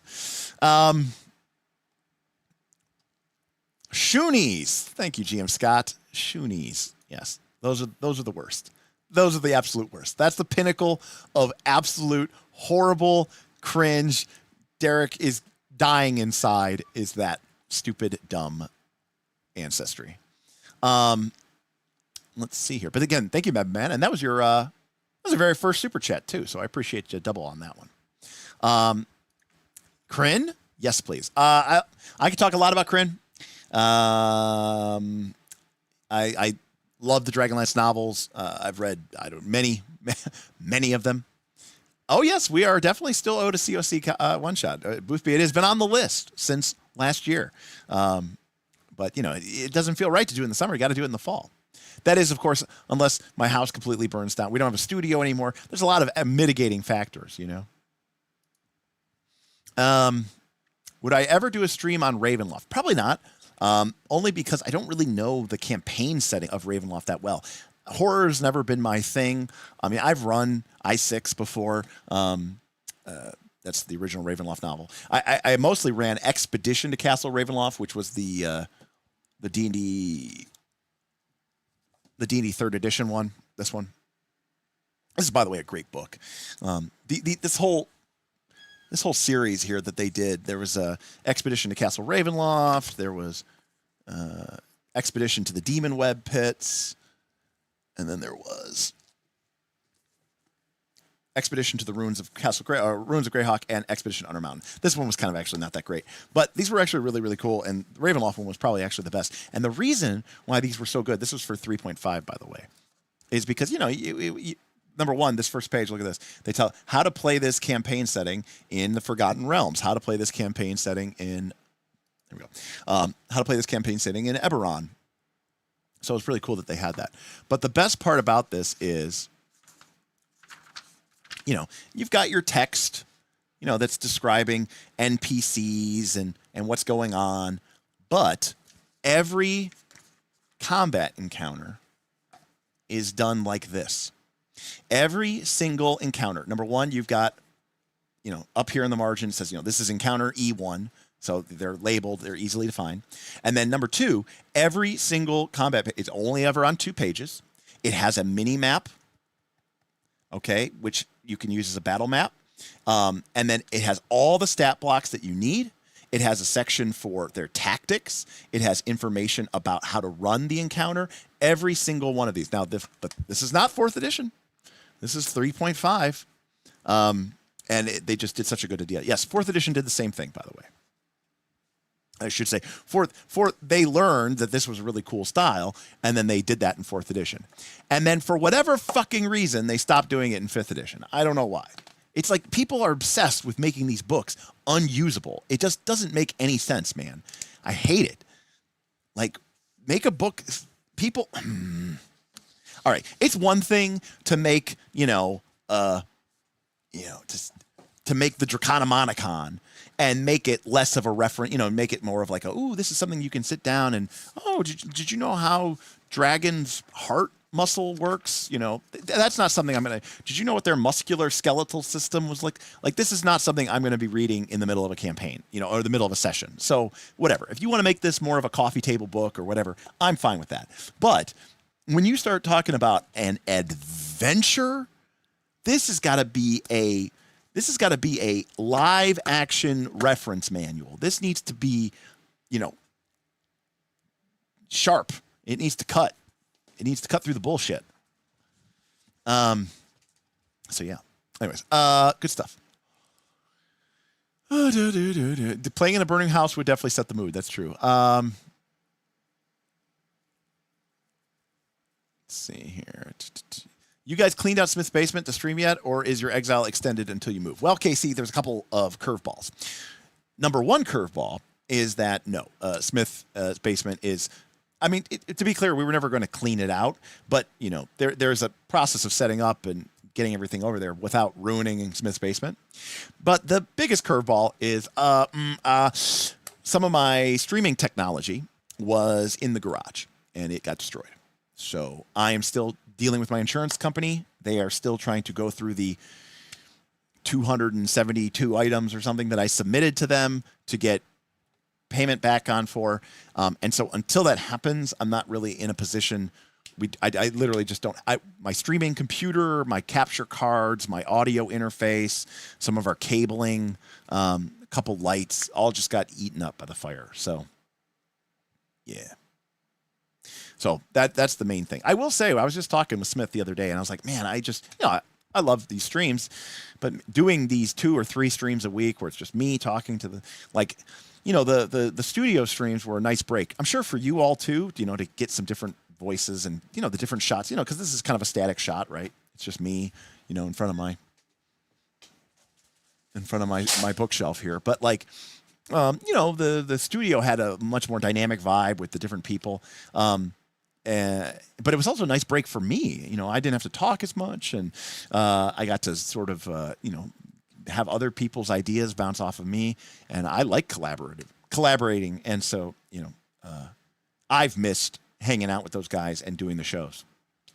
Now, to be completely blunt with you, you know, our studio shows never did as well financially as me just sitting in my office does. Me sitting in my office has always done better in terms of, you know, getting new patrons, tips, super chats, even people watching. Typically, we've done a couple studio streams where we talked about MCDM that had like 300 people or something, but you know, so the studio shows were never a good financial decision, and that's completely ignoring the fact that we were also paying $1,500 a month or whatever just to be in that place. But even the money coming in was always very, I mean, that's definitely true for our actual plays, right? That was the other thing that we used the studio for was, you know, our root actual play, you know, that didn't do that well. So anyways, but I liked it, you know, and that's kind of what, that's kind of all that matters.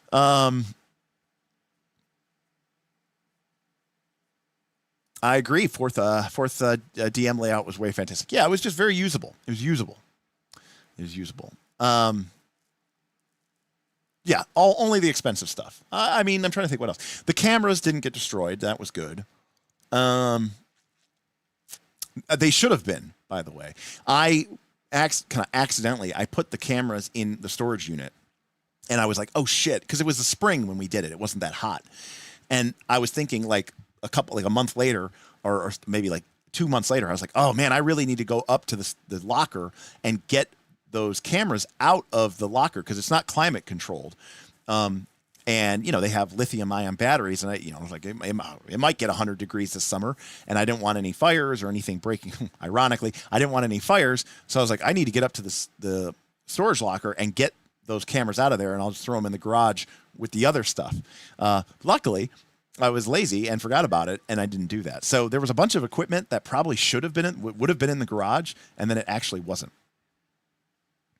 So we were kind of lucky in that respect. So, I think the office setting is more personable, so it's better for most of the types of stream you do. Yeah, there's some truth to that. Studio probably best for actual plays. Yeah, I mean, it's certainly, I mean, the whole reason I did the studio is because we said, look, we did Rise for the Rune Lords, and that used to be in person at the studio when it wasn't really a studio. It was just the place where we filmed.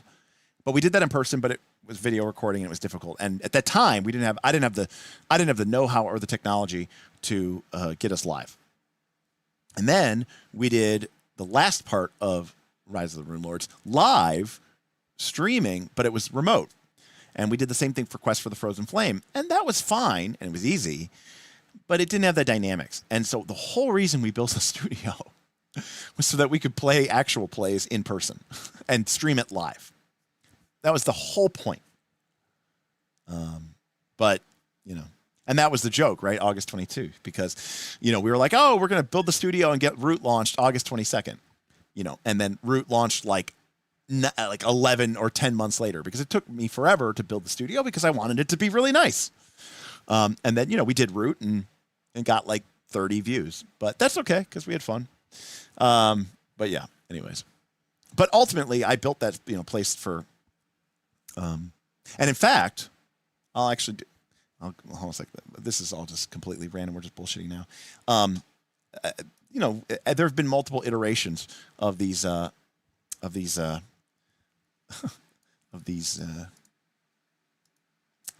tables over the years, and I don't have my stylus, so this is going to be kind of crazy.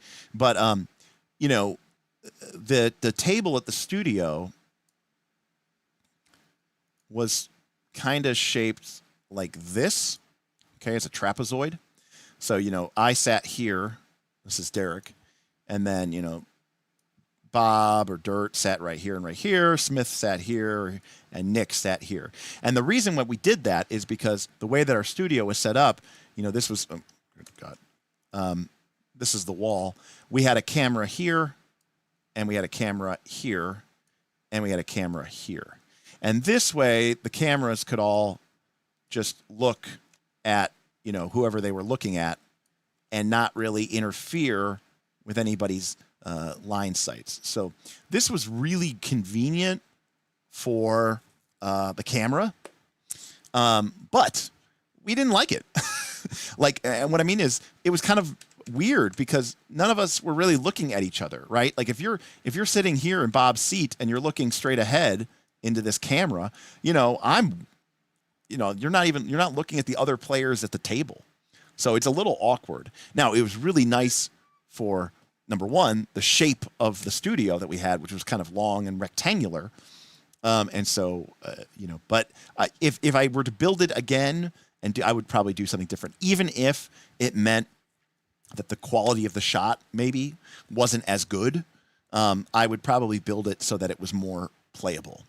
I mean, from a true playability standpoint, the second table I built, which was a pentagon, if I had to rebuild it now, I would build a hexagon. But, building a hexagon, I think would be how I would do it in the future.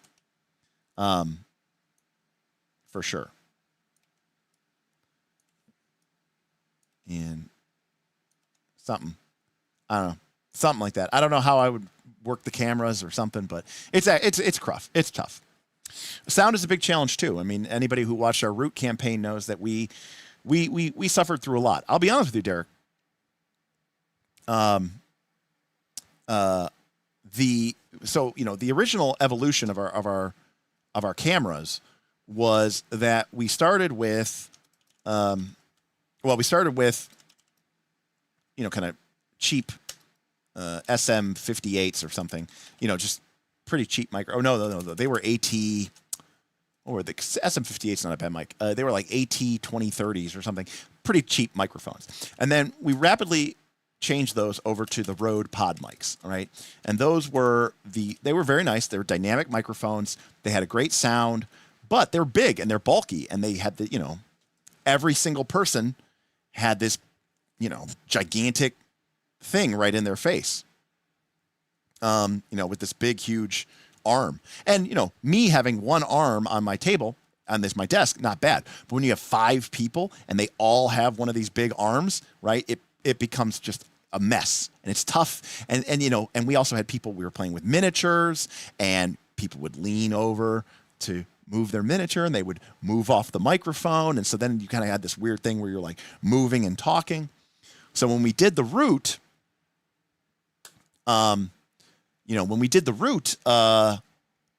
campaign, we tried to use overhead mounted shotgun microphones, and it was a disaster. It sounded terrible. And then we tried to do lavalier mics, and that was also a disaster. And that was the session where I very famously stopped in the middle of the session, and I said, "Hey everybody, I'm sorry about this. The sound is so bad. We're going to stop for 20, 30 minutes. I'm just going to set up everybody on a microphone, and we're going to continue." And it worked. And it worked really well. Now, that being said, this microphone, this is an RE20, an Electro Voice RE20. It's considered one of the premium, what's the word I'm looking for? It's one of the premium broadcast microphones. It's been around for a long time. Then we went to shotgun, array, and then we went to lavs, and then we went back to the Rode pod mics. But anyways, this is like a $500 microphone or something like that. It's used in, a lot of podcasters use this. It's considered a very, there are more expensive microphones, don't get me wrong, certainly ribbon microphones and some condenser microphones and, various super cardioids. There's microphones that are thousands and thousands of dollars. But, for your, I think Joe Rogan and, people who have legitimate podcasts use this microphone. Now, that being said, this is me speaking on the RE20. So I just muted this microphone, and now I'm speaking on the RE20. And there's a difference. And there is absolutely a difference. However, I have been pretty happy with and pretty impressed with the sound quality that is coming out of this headset. Because it's not a headset microphone. It actually uses an XLR connection. This is actually this is not a USB microphone. This is actually a dynamic microphone. It is not a powered condenser. And obviously we have the headphones built in. And it's a little awkward and it looks a little dorky. But I think if I were to do another around the table type thing, I might just put everybody on one of these. I've been told that the noise rejection is pretty good. The sensitivity on these mics is pretty, it takes a lot of oomph to push them. So it's not necessarily, you might get some crosstalk if two people are talking at the same time. But I'm thinking I'd love to do some tests to see how well we could get this to work. But I think that this could work pretty well.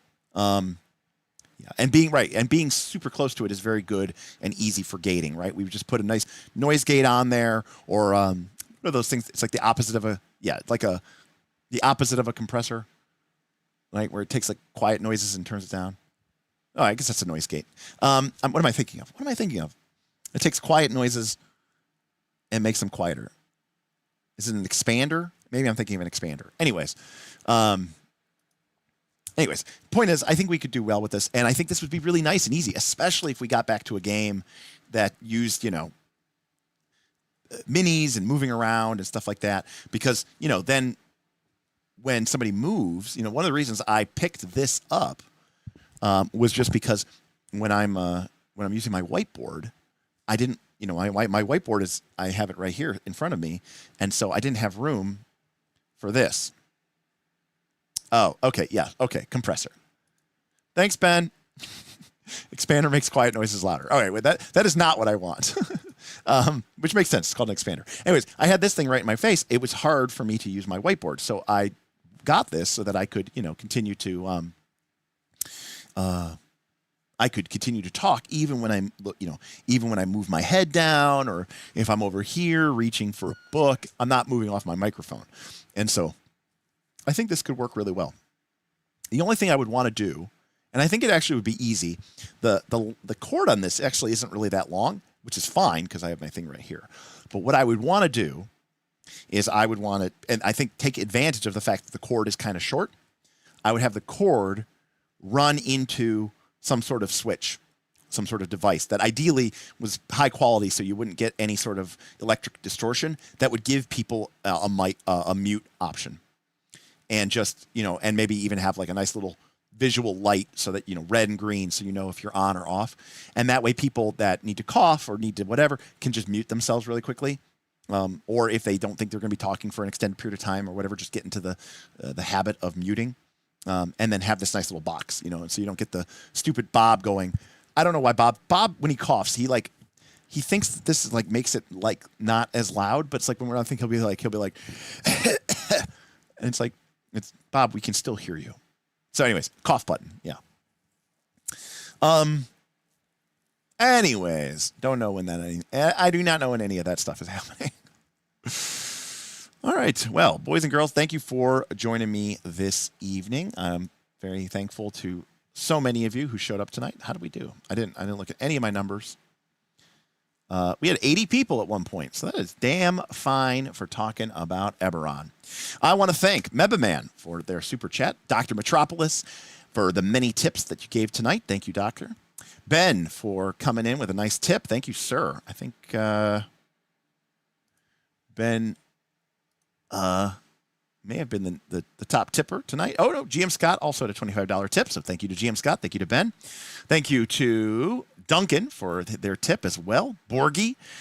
We had super chats from Chris, from Cal, and from Vin at the very beginning. And, of course, GM Scott with his member message as well. Thank you to all my patrons for supporting me, and thanks you for everybody for coming out to support this channel. If you're interested in being part of these conversations, if you want to vote for the next stream that we do, make sure you're a member of the Knights of Last Call Patreon. There's a link in the doobly-doo below, or you can go to patreon.com/Knights of Last Call. couple different tiers, couple different options to get you in, but all of the tiers get you into our private Discord, where you can talk with these fine people and learn more about role-playing games than you ever knew existed. In the meantime, we are going to be hard at work launching our 2 mega campaigns, Dragon Tide for Dragonbane and Northern Reaches for Pathfinder 2nd Edition, Remastered. We'll call it Northern Reaches Remastered. Are going to be hopefully launching here in the next month. In fact, actually the next few weeks. So we'll probably do some message about that. So I am hyped about Dragon Tide as well, but Northern Reaches was supposed to come out like months ago. So that is what we're going to focus on getting out, make sure that is out first. But we have a nice GM council and they'll help us and all that sort of stuff. In any case, thank you everybody for joining, and I will talk to you next time on Knights of Last Call. Good night, everybody.